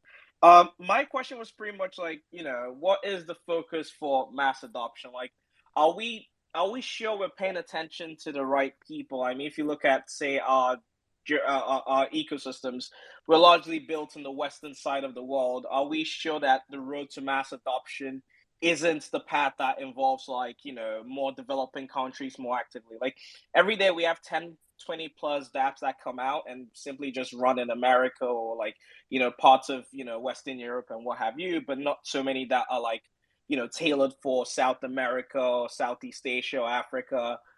Do you think the road to mass adoption actually involves going to the people that need this tech the most? That's the first. And the second thing is, in terms of Cardano, there's a gradual duality coming out of the ecosystem whereby you have people who are focused on mass adoption for the greater good and the benefit of the public, and then there are those who are mainly focused on just kind of self value, if you will, aka like pump my backs. Like, what kind of culture do you think would attract better mass adoption? Being able to actually bring solutions, or being able to just build wealth for people? Those are my questions for you. I think it's definitely actual solutions. I don't think creating wealth for people is the way. It does work, of course, short term. It might also work long term because there are a certain target group in the world that is investment friendly, and it's getting bigger every day because more people are getting access to investment, and especially now with the upcoming recession and stuff like that, it's very important that people are literate around or about their money. But to really get adoption, you can only have use cases. That's the only way, in my opinion, because once you use something, then everything else will follow. And the investment part is basically kind of a side effect of that, in my opinion. Right. Thank you. And the first part of it, that's essentially what directions should be looked at for mass adoption. Today, there's Shopify, there's Amazon, there's all these things where that pretty much make the interest for crypto and the blockchain space like irrelevant to the majority of people, say in America and the UK, Germany, what have you. Do you think, again, as I say, the direction for mass adoption should be more focused on the more developing spaces of the world? Do you think maybe that's where end makers should be looking at the most, or you think you're currently on on an okay trajectory at the moment? Yeah, I think that's a very good question. I feel like there are always two parts to this question, because there's basically the low hanging fruits, and then there are the projects that make a lot of sense but are very difficult to execute. And the projects that make a lot of sense and are very difficult to execute are always the projects surrounding, legally difficult topics in Europe. Not only in Europe, but around the world. Like, for example, real estate is extremely cool. I love the idea of going ahead and fractionalizing a house and then giving ownership to 1,000 people and democratizing that market, because it's super inaccessible at the moment. But it's also extremely hard to do, especially in first world countries. And these are the topics basically where you cannot rely on your knowledge as a crypto founder. Like, I have no idea about real estate. I don't even own my flat in which I live in. I live in like a super small flat, and I pay rent every month and so on. So I have no idea. So I need to go out there and I need to find someone who's an expert in that field and who knows what they're doing and who actually is willing to spend the time to actually figure out a solution to problems in his industry, and then also understands technology enough to actually, understand, okay, how can NFTs really help me here? And that's what we at NMaker have been doing for a long time, or are still doing, right? We talk to all of these different companies, like real estate companies or insurance companies or many others, and they always come to us and we explain them, okay, what can you actually do with NFTs? What can you do with cryptocurrencies and so on? And then they explain to us what they can do in their space and where the problems are. And then we try to figure out some sort of solution. And then you build something together long term, but it's often something, like the crypto space is really fast, and you have to you kind of have to be patient with these projects. So it's not really something you can be very excited about very quickly, at least. It's something slow and steady. And then there are, of course, the low hanging fruits, which are a little bit more towards, I would say, the collectibles and gaming space at the moment. I see the gaming space as the next big thing to onboard millions of users to crypto. And those are really the projects that you kind of have to do to actually be what to call it, be profitable, right? Because we're all startups, and we need to be profitable, and we need to make money, and we need to hire people, and developers are very, very expensive, as I can tell you. So so we have to find a way, basically. Okay. Yeah, I think my train of thought ended here, but I see Subcritical up there. Welcome. Hey, great space today. So first, I just want to say Paris Hilton follows me, so if you want me to reach out to her, I'll put in a good word for you. Please do. And secondly, I was just curious. I've seen like some mints recently that have been using like multi-sig payments and things like that, and they've been having some issues. I was just curious, is that more like a wallet issue, or like how can we get like that resolved? Do you mean NMaker specifically? I mean, I've seen a couple different projects like NMaker and I think another project that have had like some issues with it. So I'm just curious, like, what the main issue is. Yeah, I mean, so I don't like typically multisig works fine with NMaker. One problem that we have seen, which unfortunately occurs sometimes, is with the UTXO selection actually. So basically, you want to figure out which UTXOs you can use at the moment, which have enough ADA and don't have too many tokens and stuff like that. And there are different standard algorithms to select that kind of wallet. And what we do at NMaker is we try all of those different algorithms, and then sometimes it still fails because it doesn't find the correct UTXOs, even though they exist. So what we are doing right now is we are writing our own coin selection mechanism, basically, to kind of figure that out. And we've also seen, I think Alessandro also wrote his own coin selection algorithm recently for Lucid, but I haven't tried that one out. But I think there are a few more algorithms coming out. But typically, I honestly, multisig is working quite well with NMaker in most cases. Except maybe we had one problem with the whitelist recently. Okay, bane. awesome. Yeah, that answered my questions. Yeah, because I saw like I think it was like CardaHub had an issue a while back, and I don't know. I think some other people too. But thanks. But CardaHub isn't using multisig. CardaHub is actually very interesting because they're using smart contracts as far as I know for minting, and I think they're actually the only project that is using smart contracts. And they started very early on with that, as far as I can tell. And they, the problem that they encountered was that the throughput was basically not enough because you can only mint one NFT at a time, and they have to be kind of, in sequence. So basically, only one person can mint, then the transaction has to be validated on chain, and then you can mint the next NFT and so on. But anyways, yeah, thanks. I mean, it's always nice to like kind of hear like how intricate it can be to like mint an NFT, right? Like we think it's so like simple sometimes. Yeah, just to add into Patrick, firstly with the UTXO management, so DC Spark was funded to build like a standard algorithm that can pretty much facilitate like whatever the needs are. So I would highly recommend probably reaching out to them. And the second thing is, I think, with a lot of platforms that went through the pain that, say, CardaHub went through, a lot changes now, right? With the new improvements that come in with the Vassal upgrade, especially starting from tomorrow when the new cost model comes in. So I think a lot of that is supposed to change and improve for the better. I hope so. I hope DC Spark gets to it fast. I know that Sebastian is very busy building all the stuff because he's probably one of the few people at DC Spark actually doing that stuff, that really hard development work on Cardano.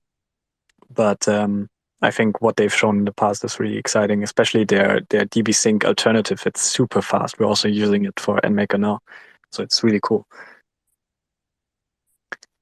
I think Charlie Free just came up. Hello. Yeah. I was just waiting for everyone else to get through, basically.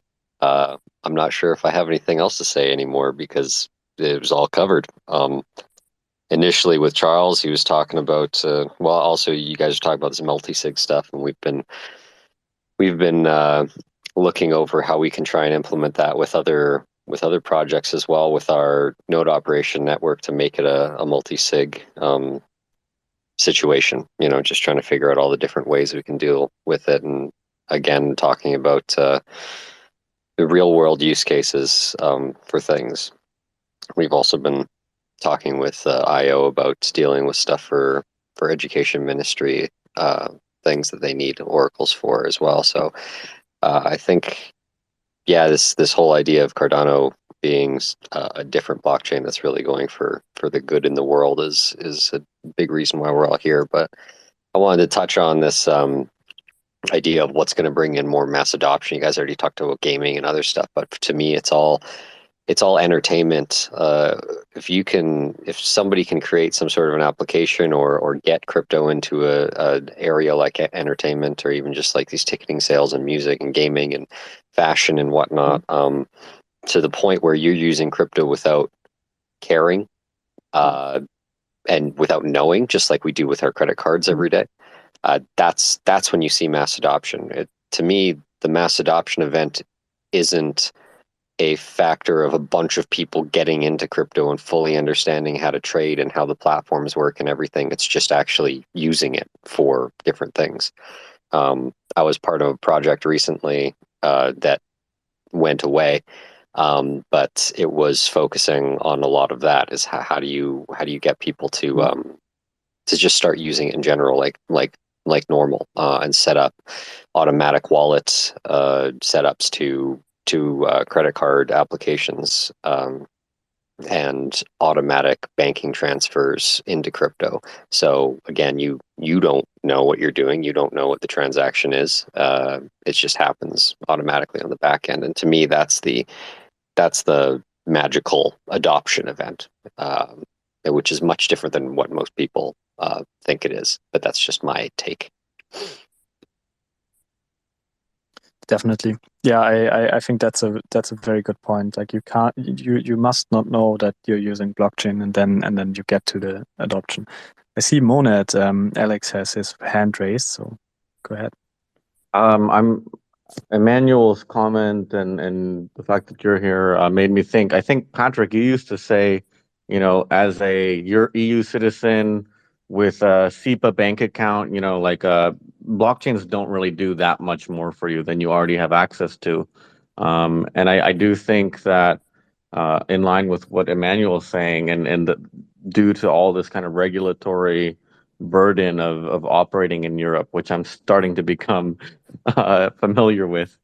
Cardano's mission does make a lot more sense where we shouldn't really be trying to compete against the banking system, but there is this kind of fact that there are underserved populations that don't have access to the kinds of services that you and I have access to.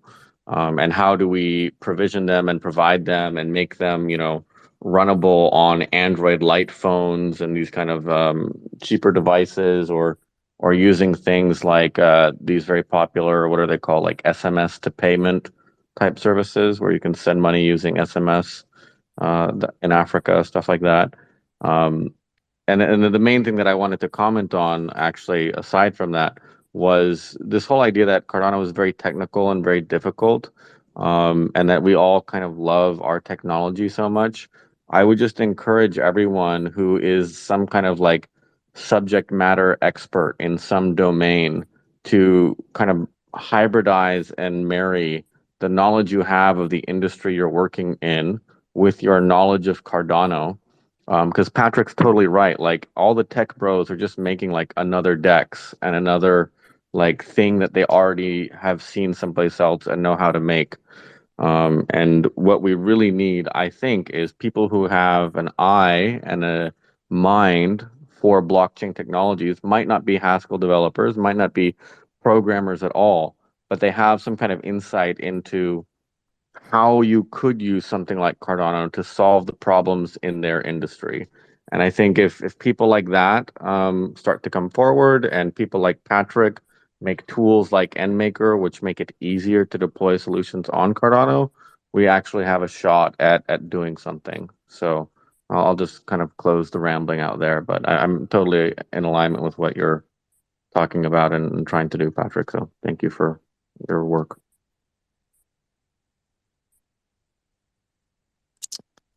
Yeah, it's very interesting, and Alex, I think it's so funny how far both of us have gotten in this last year. I still remember. I know we bring it up every time we talk, but I still remember the YouTube live streams of you where I was the only viewer, and now we're in this Twitter space with Charles Hoskinson, who just was here. So absolutely incredible.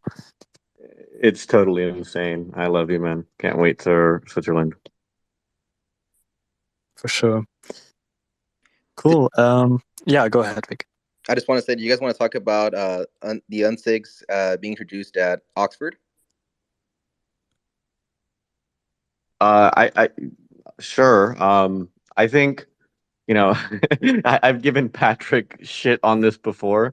I'm totally glad with this profusion. What would you call, like a Cambrian explosion of NFTs on Cardano that I really think NMKR has enabled. And I'm not in favor of censorship by any means, but I do think that it's really, if we talk about mass adoption, there's different roads to mass adoption. One is through this kind of mass appeal of, let's say, like Marvel movies and this kind of thing. But I think people kind of get it backwards a little bit.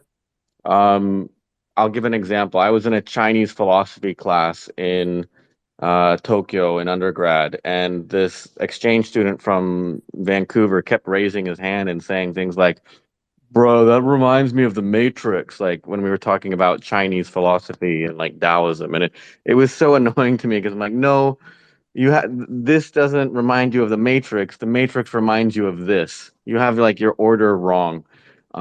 And you could maybe the more mainstream example would be that scene in The Devil Wears Prada where Meryl Streep is lecturing what's her name? I forget the Anne And Hathaway, yeah, on you think you're oblivious to fashion, but you're actually a product of it, and the clothing choices you're making are kind of influenced by the decisions that are making here. So I do think there's something disruptive about NFTs and this culture of creative generation to like bypass the gatekeepers. But I also think that people kind of misunderstand what it means to produce culture. And why I'm talking about this in the context of Oxford is like culture generally flows from top to bottom in terms of like thinking and production, and then these kind of major ideas kind of filter through society and get reacted to. Even like really shitty Marvel movies have these kind of larger tropes in them and larger kind of callbacks to other things in our civilization and culture. And I personally had thought Cardano would have a very different NFT scene than what developed, because I really thought Cardano was not a typical kind of degen play. And it was like Cardano NFT Twitter was really fucking boring 2 years ago, a year ago, with a bunch of, stake pool operators shilling to each other to stake in their pool. But it's been good, it's been bad. And I kind of hope that, all I'm saying is mass adoption has many paths, whether it's in highbrow Oxford, arty farty circles or other, insurance applications, whatever we're doing, FIFA. But just the main thing is adoption. Worry about adoption before mass adoption, and just try to bring new people into the space. That's why Unsigs worked in a time when people thought it was insane to release 30,000 NFTs when there were like 2,000 people in the NFT Discord, CNFT Discord. But yeah, I'm not trying to talk about Unsig, so apologize for that. all good. Yeah, good. It's pinned at the top if you guys want to check it out. Just want to bring that up. Thanks. And good point. I'm also I think it was very interesting to see how the NFT space in Cardano actually changed the whole Cardano space, because I truly remember it like you just said, a bunch of SPOs basically shilling their stake pool to other stake pool operators, and it's also attracted this very same kind of people to the blockchain. I mean, we mostly had SPOs which are, not to overgeneralize here, but are mostly men above 40 and so on, and like typical IT sys administrators, and that's very cool, because those are the people that you need to have a healthy SPO ecosystem. But it was very strange for me also to be in those SPO calls, which happened every month or so, and basically be the youngest person. And I talked to Big Pay about it, and he said the exact same thing, and then the NFTs started, and suddenly Cardano in a way attracted this sort of audience which isn't really too interested in changing the world necessarily, or this whole Africa narrative or something like that. And I love what NFT have brought to Cardano, but I also think it has brought a lot of the like more negative sides of crypto, like the whole shitcoin stuff, like the whole shilling and waiting for the next Dogecoin pump kind of things. You can see the exact same thing on the NFT in the NFT world, and you can see it with all the ape derivatives and stuff like that. And obviously, there are some great projects out of that. I'm not dissing any projects here, but I can definitely see those parallels, and I hope that we can kind of get past this and actually more focus on either the use cases, or just, yeah, honestly, not either the use cases, but the use cases, like the actual use cases. I want people to have Cardano because they want to use it. I don't want people to have Cardano because they think that they're going to make 1,000x with it, or buy some ape NFT because they think if they make 1,000x with it. I see NFTs as technology. I see NFTs as something which enables all of us to to do something really cool and to make our lives more efficient, make our lives easier, make our lives more open and democratic to everyone, and not necessarily as collectibles only. And of course, collectibles are a part of that, but can be much more than that. Victor just sent me a message, so I'm gonna read this. Okay, I think one more speaker after Empower, and that's it. Okay, then that's your clue, Empower. Feel free. Hey guys, yeah, thanks for having me up. This has definitely been one of my favorite spaces to listen into. Lots of great insights, even after Charles left. I think it's been really awesome questions from the community and responses from you guys. So yeah, hats off to you guys for that. But just wanted to add back to some of the points you were raising before around like mass adoption and gaming NFTs, and even more so for us at Empower in the impact space. So I think there's quite a couple of similarities within the traditional gaming ecosystem and the traditional impact ecosystem, and it's that there's not a great view of NFTs, and I have seen it in the past. I think it was quite recently with Ubisoft. They tried to release like an NFT collection for, I don't know if it was for an upcoming game or something like that, but I just saw the community was just roasting them, and they're like, what the hell, NFTs? We don't want this. Like, we just want a good game, run your games properly, all of these things. And it's like, it does feel like a lot of these big players coming into the ecosystem, they're doing it for potentially the wrong reasons, potentially the right ones, but their community is definitely not super supportive of it. And this traditional gaming communities and impact communities, they don't really see the value in NFTs. So I'm just curious what you think about this kind of topic, and how the wider crowd reacts to their favorite games company or their favorite, I don't know, NGO using NFTs, and how can we really change that perspective? Is it just socializing, going out to real world events and talking about these NFTs, or is it just like you were saying before, having the solutions for ownership within games, all of these different things, and then making that the backbone of their game, and making that really the attractive part of it. I'm curious to know what you think. Yeah, I think it's very easy actually. The crypto community is a very toxic community in many ways. There's just nothing against that. That's the reality. And the gaming community is even more toxic. I mean, just look at what happens to game developer when they release something which the community finds unacceptable. Look at what happened to No Man's Sky. A team that was previously loved by everyone, and then they work like years and years, and then they release a game which was hyped up too much by the marketing department, basically, and was still an indie game in reality. And then the community just completely flips out and like hates the studio, and then makes angry messages everywhere and gives them death threats and so on. So the crypto community plus the gaming community combines two, in many ways, toxic communities, also beautiful communities. I'm a big gamer. I'm also a big crypto advocate, but there's a lot of passion going on, and then when a lot of passion is in the scene, then there is easily a lot of toxicity as well. So to me, the answer to actually solving that problem in a way is to integrate NFTs in gaming in a way that actually benefits the game. Because if you release a game and there are just some random NFTs to it, and people don't understand, okay, why does this have to be an NFT now? They're just going to be angry, and honestly, rightfully so. Like, why does it have to be an NFT? Is it only to do like a cash grab? Why are you doing this? And so on. And in my opinion, you should figure out a way to have NFTs and maybe have them from day one inter-game connectable through some sort of system, or I don't know, find some use case that actually like gives us a reason for them to be NFTs and not just some entries in a database. And once there are these reasons, I think gamers might be angry at first, but they will understand it and then maybe accept it, and that's how you get to the acceptance in the gaming space. But unfortunately, I think that most big publishers at the moment are too afraid of doing that.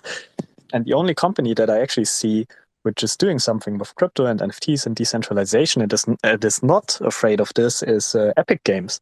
Epic Games is investing a lot of money into their metaverse play, and the good thing is that they have a founder who's really smart and who likes crypto, likes decentralization, and likes NFTs, and I think that really helps them. But most other companies, especially if they're stock traded companies, then it's very hard for them to justify doing NFTs at this point. Yeah, great points. And just wanted to add one more comment. Yeah, shout out to you, Patrick, for all the work you've been doing, like reaching out to other communities in different blockchains. I think that's really productive conversations to have. And yeah, even if it's not building, virtual bridges or token bridges, you're building, those real bridges which put more eyes on Cardano. If you know a couple of people working on Cardano and they're great guys, maybe you're going to do some research. But if you know no one working on Cardano and we just have our own, Cardano meetups and we all meet each other and just talk about our projects, we're never really going to onboard the rest of the blockchain community into what we're doing and all the uniqueness we have within Cardano. So yeah, shout out to you, and I hope more people do start doing that. I try to do it, best I can here in Lisbon, going to all like the near events, Solana events and stuff. But yeah, that's something that I definitely appreciate and see. Yeah, you're always calling out and saying we need to create these social bridges. So yeah, props to you, Patrick, for that. Thank you, and thank you for joining. Yeah, I think our last speaker will be Christian Rees. Welcome, Christian. Hi, everybody. Thanks for the space and for taking the time out of your Monday and bringing me up. As we look towards adoption around the NFT space, and in particular ones that are around Cardano, a lot of us with collections and people who are kind of fine artists are looking towards warming up traditional galleries around displaying NFTs in particular and what they can do for artists in the scene. As you may have noticed, traditional institutions in the art world are leaning into the idea, but many are still in the education phase, with others like completely unsure. Do you believe galleries and other institutions like them that have wide public access will help drive adoption? And if so, where do you guys see Cardano fitting into that adoption? Well, I see Cardano definitely fitting in that sort of adoption. I've been talking to a lot of galleries actually who wanted to get into the space, and often it's about the technical know-how that they're lacking in a way. And and I really hope that we in some sort of way foster this fine art community in Cardano, because as Alex said, the Cardano space is very much dominated by collectibles at the moment, and that of course is largely due to the fact that they have certain tools that make it very accessible for these large collections. Like for example, NMKR. I mean, you can mint an NFT collection on Cardano so easily that of course it spawns a lot of collectible drops and stuff like that. And then the biggest marketplace on Cardano is called JPEG Store. So, I love JPEG Store, but it's also very clearly a derivative marketplace. So I think what we really need is some sort of more specialization in that area. Because we can't sustain an active NFT community if we just have like one sort of category of NFTs. We need to have more marketplaces that are actually trying to do something differently, trying to maybe do something for just fine art, or trying to do something just for, I don't know, music, or something for videos, or something different. And I really see value in that, and I don't think that the Amazon approach of like one marketplace to rule them all, or one tool to rule them all, is actually working. And we see that in the real world as well. We have Amazon, which is kind of offering everything, but then we also have Shopify, and Shopify is having thousands of specialized stores. And in this space, I kind of see NMKR, for example, more as the Shopify provider, that people can actually build their own stores, white label them, make them about whatever topic they want, and just create their own communities. And I think this is exactly what we need for the fine art space. And I hope that we get some more representatives of the fine art world into that space, or into Cardano, so that this group can basically form, if you understand what I mean there. So I know, Victor, we're trying to wrap up, but there's just such an interesting topic around fine arts, if you permit me. I'd just like to share some final thoughts on that. Yeah. Go ahead. Actually, we also have Alex after you, so we have some more time. Okay. Awesome, because then, Patrick, you and I know we've had calls about this, and one of my brainchilds, which I've been working on the side, has been the Guggenheim project, which is intended to be a contemporary art production focused on bringing in a lot of these contemporary artists into the blockchain space, not for the sake of like trying to elevate Cardano, but for the sake of pushing the digital art movement, pushing the crypto art movement. So I think that Christian, I can confidently tell you to like feel at ease because that help is on the way. When Cardano NFT started, much like Monad said, like most of us hoped for it to express this novelty that exceeded Ethereum and Solana and what have you. And as someone who personally dedicated a lot of time towards onboarding artists in the Ethereum ecosystem and seeing how that ended up, I think bringing in these digital art residencies into Cardano to promote a major focus on contemporary art is the way to go, as opposed to the more speculative activity that goes on. And it's work on the road. It's WIP, work in progress. So Christian, just hang tight. Watch this space. Guggenheim is on the way.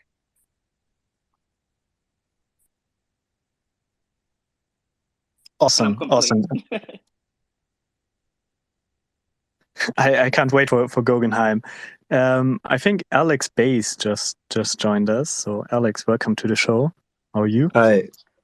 Yeah, I had a question about something that you actually responded in the last intervention, which is, what was your thought in the whole e-store or huge platforms that have everything in one? Like, for example, for music is Spotify, right? And it's been like a week that I've been thinking about this because I'm starting a project and I want to do it in a new way, just using this whole new technology. And you said something that I've been thinking, and you basically confirmed my doubt, which is, if everything is basically going to be for example, in music, each artist is going to have their own app or their own website where their community is going to revolve around. And then the protocols that are actually going to be used are things like NMKR, which are going to be like the big platforms where everything is minted on. But after all, like people or the products will have their own little communities all around the world. And NMKR is going to be like, for example, the platform where all those NFTs from those projects are minted from. And yeah, I've been thinking about this for a while, but you kind of responded it. Yeah. I mean, I've been thinking about this a lot, actually. I've been really thinking about, okay, how do we actually onboard people? And that's like my number one topic because, of course, NMKR is a company. And as a company, you also have to think about how do we make money? How do we build something that is scalable long term? How do we actually contribute something? And you have to kind of balance that out with actually building something that matters, so that I can feel proud maybe in 5 years or 10 years or so about what I built and what I contributed to Cardano. And I've been thinking hard about where cryptocurrencies should be going. And then at Consensus, actually, I had like one of these moments where I just was walking alone through this fair, and I was literally looking at all the booths. Like I went to every single one of them, and I was so disappointed by every single one of them because they were all building the exact same things. And then I realized, okay, we need to do something differently. We need to figure out a way to actually onboard these real world projects, to actually do like stuff that matters, right? And that also is sustainable for us, because it's not sustainable to build for a community which is collapsing, which honestly, maybe the collectibles market at the moment is a little bit, maybe not collapsing, but clearing itself from the bad projects, and the good ones will sustain. But we need something which is a little bit bigger than that. And then I figured out that I have no idea about the real world. I don't know anything about most topics. I don't know anything about investments besides crypto. I don't know anything about housing and real estate. I don't know anything about insurances and so on. I'm a pretty young guy. I'm a pretty big noob at many things, and I spend most of my time online. So the only thing that I can do is I can build tools that enable other people, and I can then go to some of those people and tell them about those tools, and tell them about Cardano, and tell them about decentralization and what it can solve, and basically help them make the world a better place. And that's really what I'm trying to do at the moment, and what NMaker in general is trying to do at the moment. Like, we are building these tools, we are building the Web3 infrastructure, we're trying to make Cardano easier. I'm going the full, make it as open as possible route, what Monad just criticized, but I want to have as many shitty projects as we have good projects, because only then people actually, in my opinion at least, can build something. And everyone should be a creator, even if they create shit. So yeah, I'm building those tools at NMaker. We are building those tools, and then what we do is we talk to these real world companies, and we have been extremely good at that outreach part, and that's definitely not my reason or my fault. But we have some amazing people in the team, which are coming from many of these like non-crypto traditional backgrounds. Like Christian, for example, my COO, he's probably the best salesman that I've ever met. And then we talk to them, and often those conversations, they last like months and months until you actually get something out. But basically, we tell them about crypto, about Cardano, about all the possibilities for them, and then we figure out where do we fit in. And sometimes we don't. Sometimes there's no need for cryptocurrencies. That is also the reality that a lot of people have to accept. But in many cases, there are certain aspects of their business that we can make better, and that's where we come in. And I think that's the way to mass adoption as well, in some sort of sense. Sorry for that long answer, but I hope that explained it a little bit. No, yeah, for sure. It clears up some of the things that I've been thinking about. So yeah, thank you for that, man. Like, it's great what you're doing, and I'm really looking forward to where this whole space goes to. And hopefully, yeah, I'll work on being part of it as well, because it's such an exciting community, and yeah, it's just has a revolutionary aspect to it. I love it. So yeah, thank you for this. Hey, Thank you for joining. Yeah, thanks, Alex, for Go ahead. joining. I pinned something at the top for you specifically. It's called the Listening Room, and it's basically a community of musicians who get together, who work on Cardano and use NMaker. And yeah, it's a pretty good community growing, and they meet, I think, like every Wednesday. So if you want to like go to that page, follow it, and meet some people, that's pretty much how you do it here. You just gotta network, just like anywhere else. But now we're doing it, in Web3. So best of luck, man. And I listened to some of your music, and it sounds great. So yeah, best of luck. Thank you, man. For sure, I'll look it up. And the next person we have is, I think it's going to be Nils from Hazelnut. Come on up, Nils. Hi. Hey, Victor. Hey, Christian, Alex, Emmanuel, Patrick, Alexander, everybody. I would say good night for you over there in good old Germany. Good day to everybody else. I was wondering, so you've talked to a lot of like VCs, different projects and whatever, and like the question I'll ask, I can see Alexander rolling his eyes over already, is kind of when we're talking about bridging. What do you think are some of the bigger opportunities for crypto and Cardano in particular to bridge between cryptocurrencies, whatever all opportunities we have, and like social media platforms and messaging platforms? I am curious to see if you're seeing more the same. Some people say like Web3 kind of is the new form of social engagement. I don't really see that. I see it more as in other technologies you kind of augment the things you already do. So I'm curious, what do you think are the technologies that we should be looking at integrating with to bring on board new people? Would it be things like integrating cryptocurrencies or NFTs or anything beyond that with tools like YouTube or YouTube Live? Or do you think more about maybe business to business platforms like Slack? Or are you thinking more in terms of like the classic, that's where all the degens are, Twitter and maybe Discord? Do you think you have any thoughts on that? Sure. Yeah, I think that's a very, very good question actually, because I'm kind of on board with what you just hinted at. I don't see that cryptocurrencies are replacing all of it. I think there's this false notion going around in many of the crypto communities that you can replace Twitter with a completely decentralized Twitter, or replace Facebook with a completely decentralized Facebook. And I think that's completely false, to be honest. I don't see that happening, at least completely, because you will never be able to compete with a centralized company in a decentralized protocol kind of way. Um, if that company aims to make user experience as good as possible, right? Like you just can't do it. It's not really feasible, in my opinion. And so what we need to look at basically is we need to look at the core information and core things that we don't want these companies and these platforms and social media platforms to have in their hands. And to me, probably the most interesting one, and also the one why I'm so interested in Cardano in the first place is everything surrounding your identity.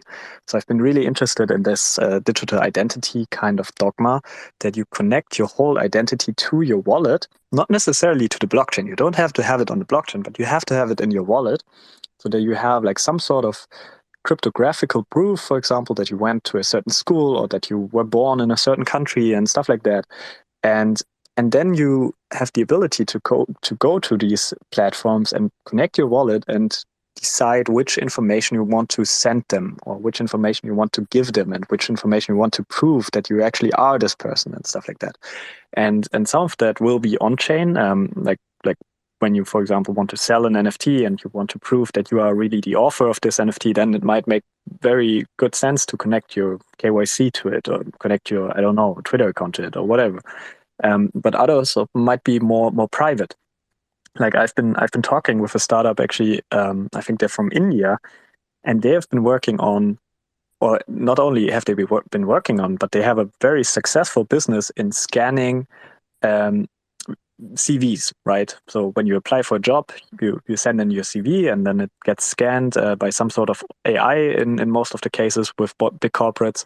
And they have built one of these AIs, and it's amazing at scanning those CVs.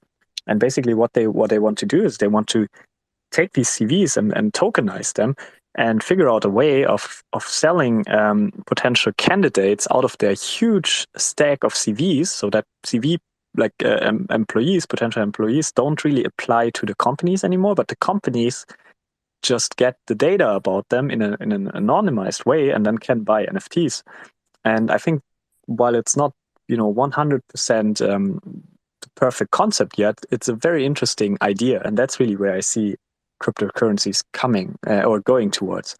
I think we need to identify like those core things, and then understand, okay, how can we make those decentralized? How can we make the transfer decentralized? How can we make the ownership decentralized? How can we make our identities decentralized? Stuff like that. And we don't have to decentralize every single piece of it. Does that make sense? I wanna add in a little bit to that, if I may. Because this is pretty much an exciting topic as well. I'll first lead off with like a slight pushback on the, like no solution for like no decentralized solution. Like I'm a big Urbit fan. I use Urbit like every now and then, and at the end of the day, it's all about the trade-offs that come in. But then ultimately, if you shroud that with like just phenomenal user experience, that would likely be a good competitor to what we already know today in the traditional tech space or traditional social media space. But it's work that needs to be done. So maybe I'm too much of an optimist and a futurist, but I think it's very possible. But let's come down to reality where I think, what are like some of the things that like what we have with Cardano blockchain today can even like help us with? I think one of the biggest things is spam. All right, like today, Twitter is just a cesspool for spam. If it's not CZ, it's Vitalik, and it's a problem today. But then, like implementing certain, modules and components of blockchain into, like, say, Twitter, whereby it's more like, oh, hey, only people with like Bored Apes or like Yumis or Space Buds can actually DM me, or Untix can actually DM me. Oh, maybe the only people who show up on my feed are like people who have like an X amount of ADA, because I know they're probably real people and not bots. Like these little things that mitigate spam are things that I think if like enough teams and companies work towards, we could actually have like more candid solutions powered by the blockchain. So it's actually like, you're actually putting the horse in front of the cart instead of what normally happens in blockchain the other way around. Like, it's not a solution looking for a problem, but an actual problem that's getting solved. So that's my take on that. I think that kind of is the other side of the coin that Patrick said. I fully agree, and I think, to me, that is part of identity, right? That's, to me, the identity is the thing, is not only like who am I, but what are the things that I'm connected to, the places I've been to, or the things I own, or all of that kind of makes up your identity. And some people identify themselves more with like physical goods, and others more like with ideas and ideals. But I do think like, hey, I create a social network where I can only connect, or where this group you cannot join if you aren't an alumni of this university, for example. Like, you have those things. That it's a scary thought for a lot of people, which that's why I still think Atala Prism is a terrible name for this system that they're building. But that's kind of what I see as a kind of enhancement of that. Yeah, I think. But again, I don't think that is going to replace Twitter or other systems of that nature. I foresee it more as an integration, as that big bridging.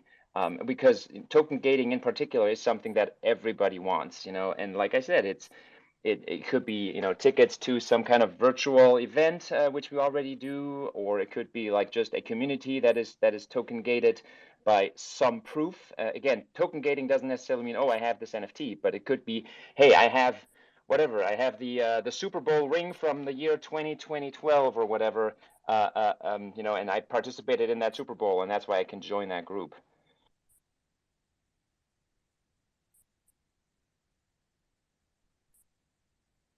Good point. Yeah, Alex, go ahead. Yeah, if we're trying to wrap it up, this is totally stupid, but two or three quick points. I think it's totally funny that proof of work, I believe, was initially started as like an anti-email spam measure that, every computer would have to do a little bit of work before it sent out an email in order to reduce spam. And we've now just come full circle that, using crypto to reduce spam is a very funny thing.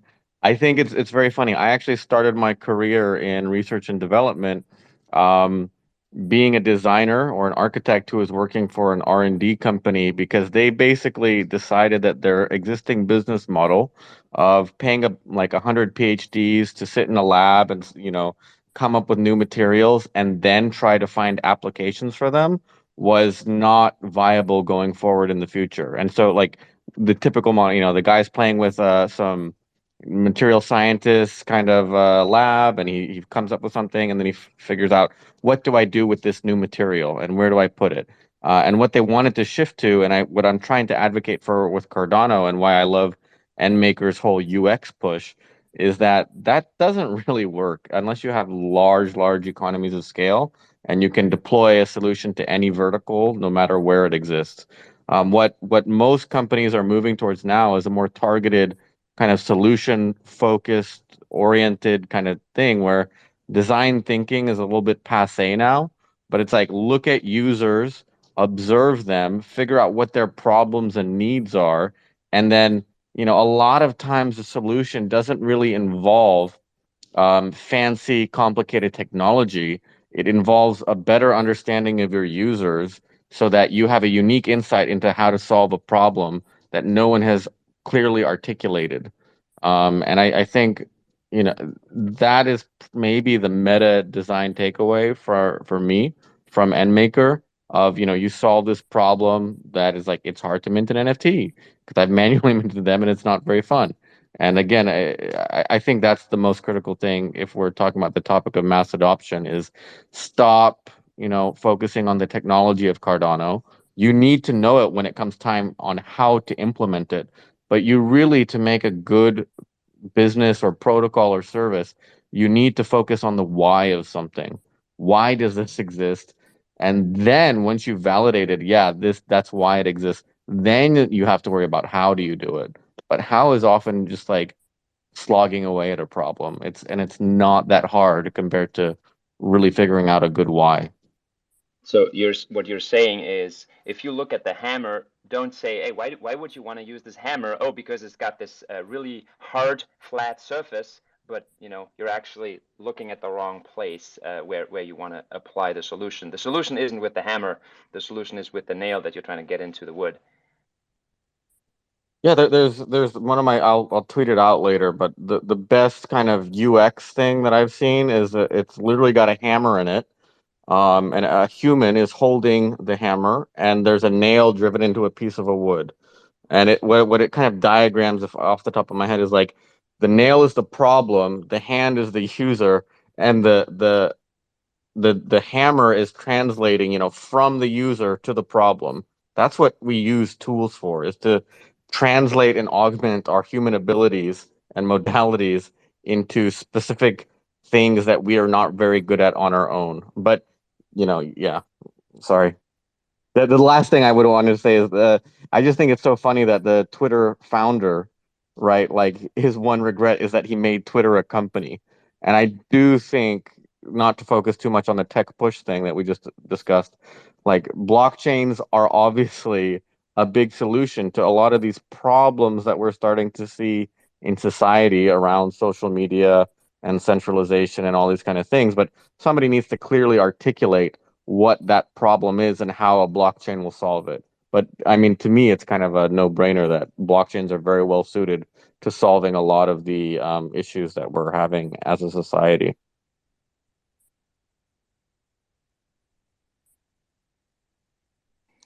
Yeah, thanks, Alex. If does anyone want to comment on that? If not, Colin does have his hand up. If you want to go ahead and speak, Colin.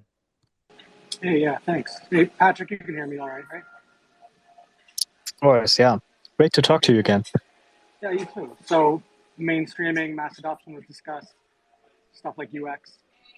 In terms of like communicating with people, which is how you would get the appropriate feedback to tweak UX. Like it's how you determine what the appropriate user journey is. You know, Charles described how to build a project here. And we all know it. It's that you spend thousands of hours on Twitter, crypto Twitter, and probably Discord, unless you have explicit endorsement from one of the top 10 projects or personal brands in the ecosystem. Patrick, how do you imagine evolving, reconciling that with like actual mainstreaming, which is to say, no one on crypto Twitter in a bear represents a normal person on the street even a little. Like grandma isn't going on a Discord. She doesn't have to do that for Visa. She doesn't have to do that to buy something on Amazon. Cheers.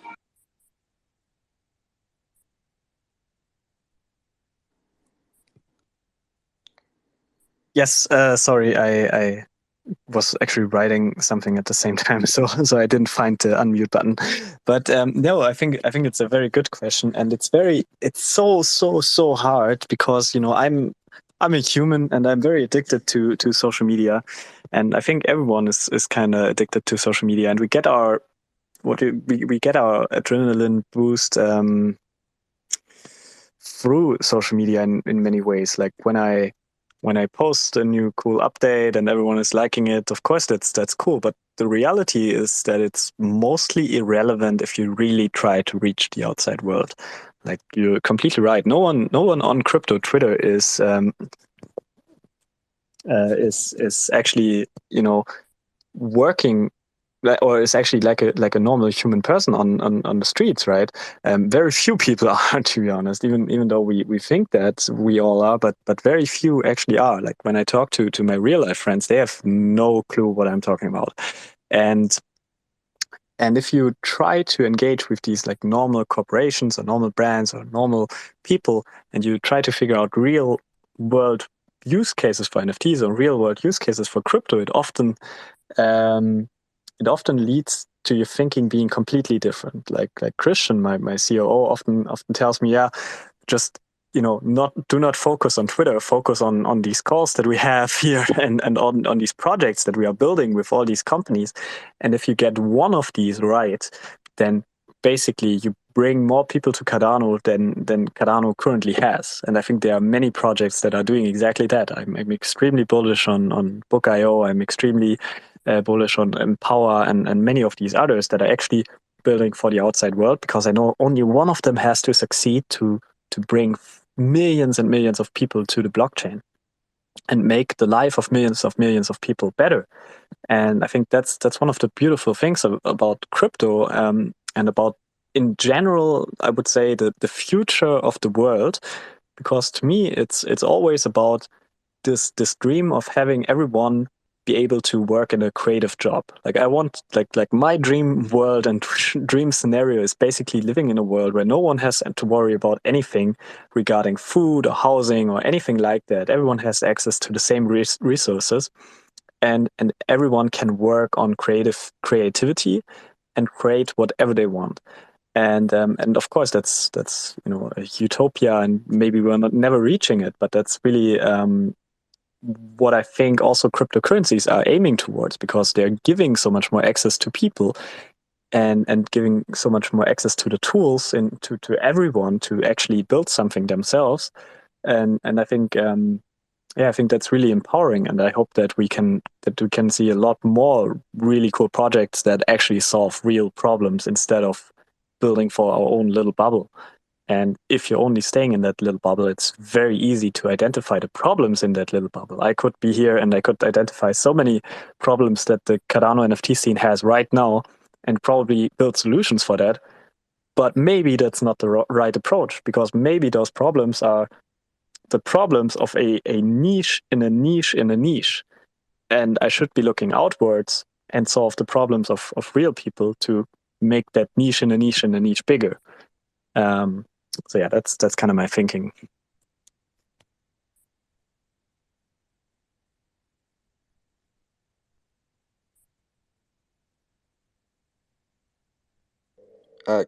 Nils, if you want to go ahead, and then Karma. I know you've been requesting speaker, but I guess you've been getting disconnected. So go ahead, Nils.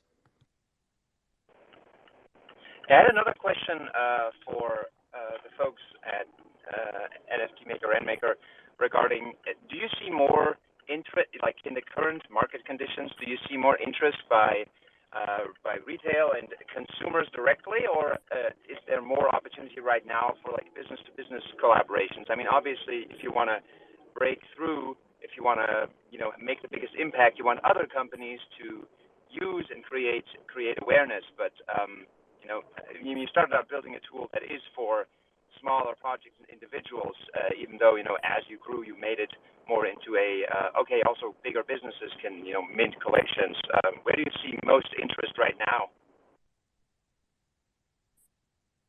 I think most interest right now we see, I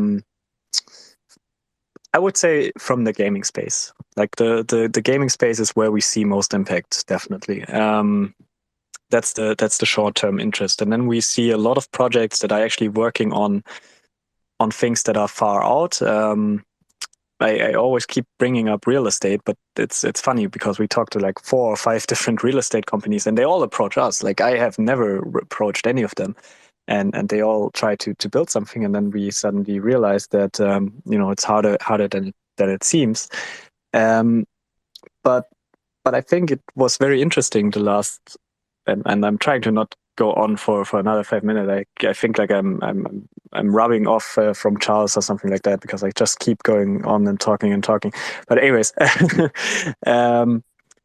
what is interesting is that the projects that come to us and reach out to us have shifted a lot. Like we don't see that many actual NFT collections anymore, like we saw back in the day. I see the Ada Ninjas here as a listener.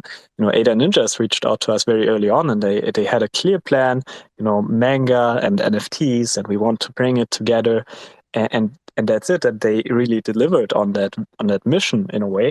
But now it really has shifted, and we see a lot more of those like real companies, real people that want to integrate NFTs into their product lifecycle, and that don't care about making a quick buck. And I think that's a very positive effect of this bear market.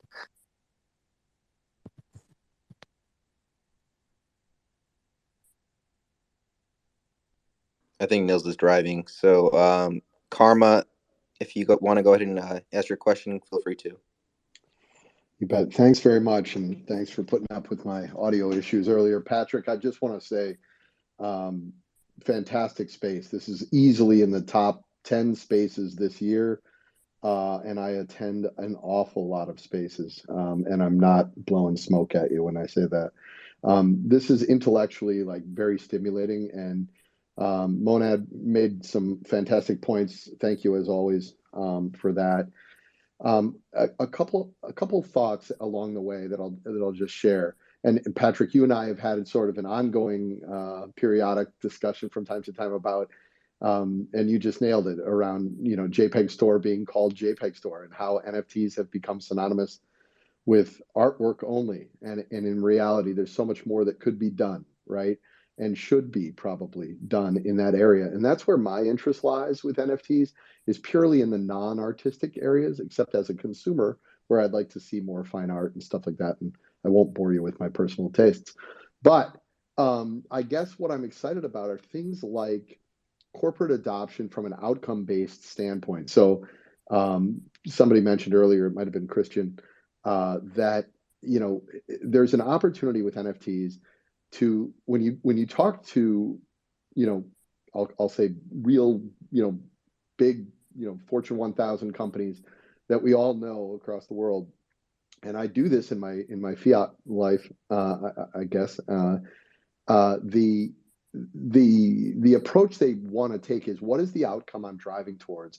Don't tell me how you're going to do something, right? To your point earlier, but let me tell you what my outcomes I need to achieve are, and now you can tell me how your technology is going to help achieve that or not. And if it's not, we're going to have a very short conversation, right? And so I think you're getting exposed to this as you're doing a lot of this outreach. And I have to hand it to you guys. You're doing exactly what I would want thought leaders on Cardano to do, and you are clearly one of the top thought leaders. And I love that you're taking this approach. And I say you, I don't even mean you personally, Patrick, although I have tons of respect. I mean your company, your organization, what you're building. You're taking a very macro view to this, and I think we have to do that. You can always solve the micro. You're an expert at that. You proved that 2 years ago, right? The micro is easy to solve. It's the adoption. How do we get adoption first before mass adoption? So one of the things I think you're keen to, that I'd like to ask you dive in a little further, is this idea of NFTs as much more than art. For instance, the real estate angle, or I'll give you another one that's near and dear to me, the finance angle, right? To me, we have not even seen in retail or in manufacturing or industrial companies, we have not even seen outcomes be thought of for that world yet, and how NFTs could contribute to that. There's some maybe easier to grasp ideas around retail, because I think it's one of the easier, verticals to understand. But there's so much around even manufacturing, supply chain, that you're starting to see people nibbling at the edges. But I'm wondering, how real do you think that is? I have my own thoughts about it, but I'd rather hear from you. Like, are you having substantive conversations with maybe a retailer or a world-known industrial company or manufacturing company? And if you're not, that's okay. But I'd like to understand if there's progress that you see on the horizon the way that I see. So first of all, thank you for all the compliments. I love when you start talking like that. So thank you very much. But it's a very interesting question. Again, I'm a big critic of many things, and very skeptical when it comes to many things. And back in 2017, when I joined the crypto space in general, I was extremely excited by this whole idea of, essentially robots paying robots and microtransactions. And I was very drawn towards the IOTA blockchain back in the day, because I thought, okay, this blockchain is trying to tackle this whole industry approach, this whole micropayments approach, this whole what do you call it, Internet of Things approach. And then I kind of realized that it's always a little bit more complicated than I expected it to be. So even though they, for example, had or still have partnerships with Volkswagen and with Bosch and all these amazing German companies that are doing exactly what they want them to be doing, they basically have implemented pretty much nothing yet. And it just shows how difficult it is to deploy something like this on such a large scale and actually make it work and actually make it usable and friendly and so on. And what I see personally from my talks with retailers and with supply chain tracking companies and stuff like that is that they always start with a prototype, basically like a proof of concept, right? You go in there, and I've been talking to one of the biggest car manufacturers in Germany for over a year, to be honest. And I've been talking to so many people, and one of like a big hardware, what do you call it, hardware producer, also here in Germany, for PCs and stuff like that, and they're all extremely interested in the topic, and they also see the value proposition, and then it gets very gritty nitty, and you kind of have to figure out, okay, how do we actually start? And then you maybe come up with like a proof of concept that you could build, and then it takes like 6 months to actually bring that proof of concept to the world. And then with one proof of concept, you're not getting to the highest people and the highest management that can actually decide to implement the technology into it. And while I see all of this like as a potential use case and that it might work very well, it's just so tedious to actually implement it. And as a startup, it's like probably the worst thing you can do, to be honest. Like, even though I love that and I love talking to these companies and I love talking with people and figuring out use cases, but it's way more rewarding for us as a startup to work with other startups like Book.io. Sorry for always mentioning them, but other startups also like Nume, for example, that are working quickly and that have like a real use case for NFTs and that understand the concept, and then we can build something and grow together. If you're just trying to get into a corporate, that's like almost impossible because it's so difficult and so hierarchical, and then there are politics in play internally, and someone wants to push NFTs, the other person doesn't want to push NFTs, someone is heavily invested in some blockchain, the other person is in the other blockchain, and so on. So it's very, very complicated. I see some use cases though, so I'm generally positive. I actually got my shirt from Origin Fred, which is a startup building on Cardano and also using NMKR. And it's quite interesting because it's a shirt which was produced in a very fair way, and its supply chain is completely tracked on chain, and it has like a little QR code inside which I can scan to go to PoolPM and see the NFT and so on. So it's really a cool use case.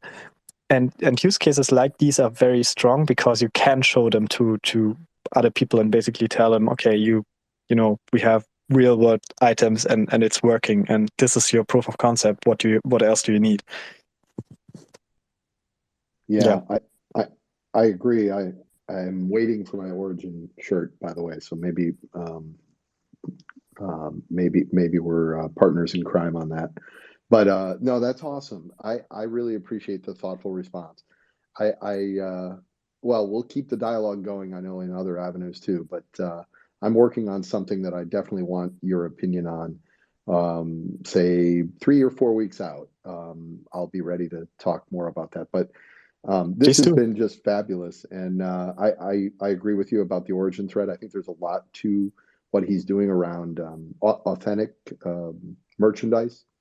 Or authenticating supply chain. I think there could be a lot more, whether it's coffee beans or grapes on a vine, like we saw with the vineyard that the foundation is supporting, or it could be anything. It doesn't have to be a widget, right? It could be edible food. It could be plants, crops, what have you. So I really agree with you that there's many opportunities. The tough part is in finding a proof of value, I would say, more than concept, but a proof of value where you can easily highlight the value to an upper executive or senior executive that has the budget to spend money. It's one thing to make a big impression with like-minded people, I'll say, who are techies, right? But to prove a business outcome to somebody high up using your technology, that's the ultimate advantage. And I think we still haven't figured that one out. At least I haven't. It's very difficult, and it always depends on the use case, the industry, and so on.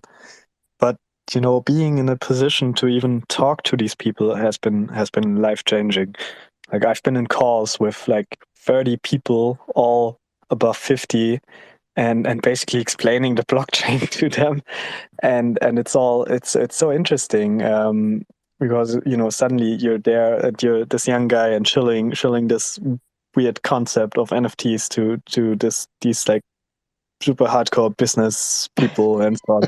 So it's very absurd, to be honest. I bet.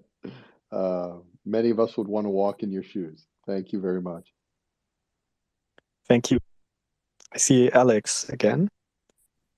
Yeah, so 2 points quickly. One is a little bit tangential, but I think people really undermine what the purpose and utility of art is on Cardano. And I'll give one personal example, right? Like Unsigs basically has a design pattern in it, which is essentially what reference scripts became.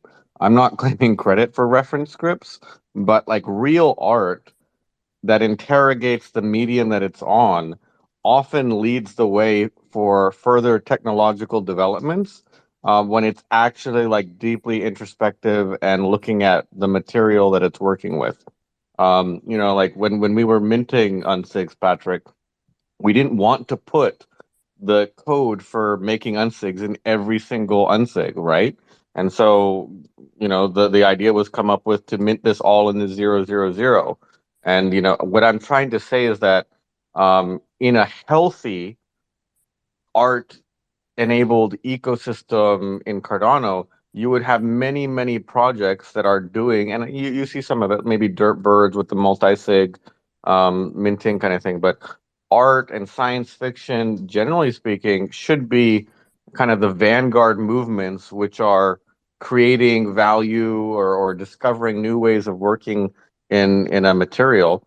And so people should maybe adjust their NFT degeneracy to kind of support that kind of inquiry. And the second thing is like you shouldn't work with any corporates. I worked for these large corporates for a decade, making POCs and pitching C-suites. And like the funniest thing to me was how me and you working on opposite sides of the world could basically ship this thing in a month or two of concerted effort. Like I get that before you work for a large company you wonder like how can a startup succeed because they have all the big companies have all the money and the people, but after you've worked inside of a big company, like the question becomes how come like every startup doesn't beat the incumbent player, because incumbents are just basically inertia and a lot of I don't know, pre-existing obligations, and yeah, inertia is really the best word for it. And I would totally encourage just everyone in this space to think about how can I connect with other people in here and build something quickly, rapidly, in the least expensive way to validate a hypothesis or not. And that's how Cardano, I feel, is going to kind of disperse out. And just to be clear, how that manifests itself is in a lot of shitty NFT collections, in a lot of everything. Like I'm not happy in the aggregate level, but it's just basically like a search over a problem solution space. Like let's mint every single NFT there could ever be, and we'll figure out what works. So that's totally not a criticism of NFT Maker. Whenever I bring this up, it's a criticism of the NFT buying community, which enables and allows like all this stuff to happen. So I'll shut up now.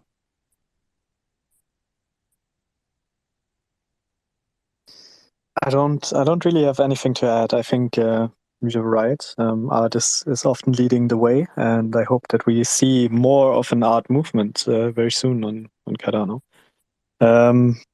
Yeah, build some more tools, Alex. What are you doing with all the free time you got? So, Emmanuel, I think you're the last person to speak, and then after that, we are really going to close it down. Yeah, I'll back up Mona a bit and say he's kind of got Gucci on the road, so watch his space. But Yeah, I'm but then excited for Gucci. right, Monad, let me know when the check is ready. But anywho, a few things. In the spirit of connecting with people who are in our immediate spaces, like for example, I noticed this one person, Chantel, in the audience, and I checked out her work, which is amazing. Definitely would love to do a chit chat and see how you can be a part of like the Guggenheim project, pretty much as an artist in residency, if it's in your interest. But then moving on to the second thing, Cardano Oil, if you're out there, take your time, relax, come back when you can. Thirdly, to anyone out there, today's Sebastian's birthday. Sebastian is like one of the biggest builders in the Cardano ecosystem. I highly encourage everyone to go wish him a happy birthday. A lot of everything we built today on Cardano, he's pretty much a backbone to that. So definitely go wish him a happy birthday. And since this is like the last go, this is my question to you, Patrick. I know we've been talking about bringing in mass adoption from like, non-crypto from the outside world. Let's dial it back down a bit and come back to our local crypto ecosystem. This space has like a bunch of people from all sorts of ecosystems, from Algorand, from Tezos, Polkadot, Ethereum, if you will. And what would you, given your success with NMaker, given Alexander's success with Unsig, Colin's work with like his upcoming project and everything, and a lot of brilliant projects from folks in the audience, what would you say to people in the crypto blockchain ecosystem, cryptocurrency ecosystem, who may not know much about Cardano, may not know the best of Cardano due to whatever like information stifling or media boycott or whatever? Like this is a good opportunity to like express like Cardano to them. What would you say to them? That's very hard. To me, the most interesting about Cardano is actually not the staking or anything like that. Even though that's of course very interesting. To me, the most interesting part is about the governance, and that's what has drawn me to Cardano initially. Like this idea that we have an internalized governance mechanism, and we had like over $1 billion, I think, in Project Catalyst or Voltaire at some point. And this idea is really, really powerful if you think about it. Because what happens if Cardano becomes number one cryptocurrency or number one currency in the world, and everything is using Cardano? You essentially still have that governance mechanism, and at some point you're able to not only finance a smaller portion of startups running on Cardano, but instead you finance building streets or bridges or whatever, right? Because you can vote for whatever, and I think that's really strong, and I think Bitcoin is one of the strongest cryptocurrencies out there. But the big problem of Bitcoin is that they don't have a governance mechanism, so they are basically not upgradable. Bitcoin will never switch to proof of stake. Bitcoin will never switch to implement smart contracts or anything, right? They will always stay the same, and that's their strength. I'm not saying that's totally wrong. It's definitely their strength. But then on the other side, you have Ethereum, and Ethereum also doesn't have a governance mechanism, and they basically rely on Vitalik announcing which idea to follow next, and a few main core developers, right? And that's also not the right approach. So I like that Cardano has thought about this from the get-go, and that Cardano has implemented a mechanism for governance from the get-go. And even though it's not perfectly utilized at the moment, I still heavily believe in the vision of Project Catalyst, and not only Project Catalyst, but like Voltaire in general. And if I didn't have NMaker, I would probably tackle Voltaire. I would probably try to make some sort of alternative voting app or something like that. And I love that some people are already doing that, like Lido Nation, for example, is, because that's really the one thing we have to get right. The next 2 years are going to be extremely hard for Cardano, because at some point Charles is gonna, he's not gonna step away fully, but he's already positioning IOG in a way to take less responsibility for Cardano as a blockchain. And that's very good because we want decentralization, right? But I think if IOG steps back right now, Cardano would probably fall together in itself, and maybe only a few people would stay and truly carry it out on. But we need to get to a point where we basically can replace IOG with this governance mechanism, and that's what I want to see, and where I want to see Cardano go. And yeah, because we have, because Charles has thought about this, I think we are on a pretty good pathway at least. But yeah, then let's end this space quickly. Let me show my project a little bit before we end it here. So NMKR, thank you all for joining. NMKR is building Web3 infrastructure. It's the largest NFT minting solution on Cardano. So feel free to try it out. You can mint large NFT collections very easily. And yeah, we have a lot of stuff going on. We will start our first governance voting tomorrow. With SundaySwap, who has helped us build our governance mechanism, and we're always working on bringing more people into the space. And I'm really working hard on that, and everyone in the team is working hard on that. And I'm fortunate to have such a passionate team behind me, like Victor, for example, who has been so so nice to us to host the space for a full 2 hours or something. So thank you, Victor, for being here, and yeah, thank you everyone else for joining.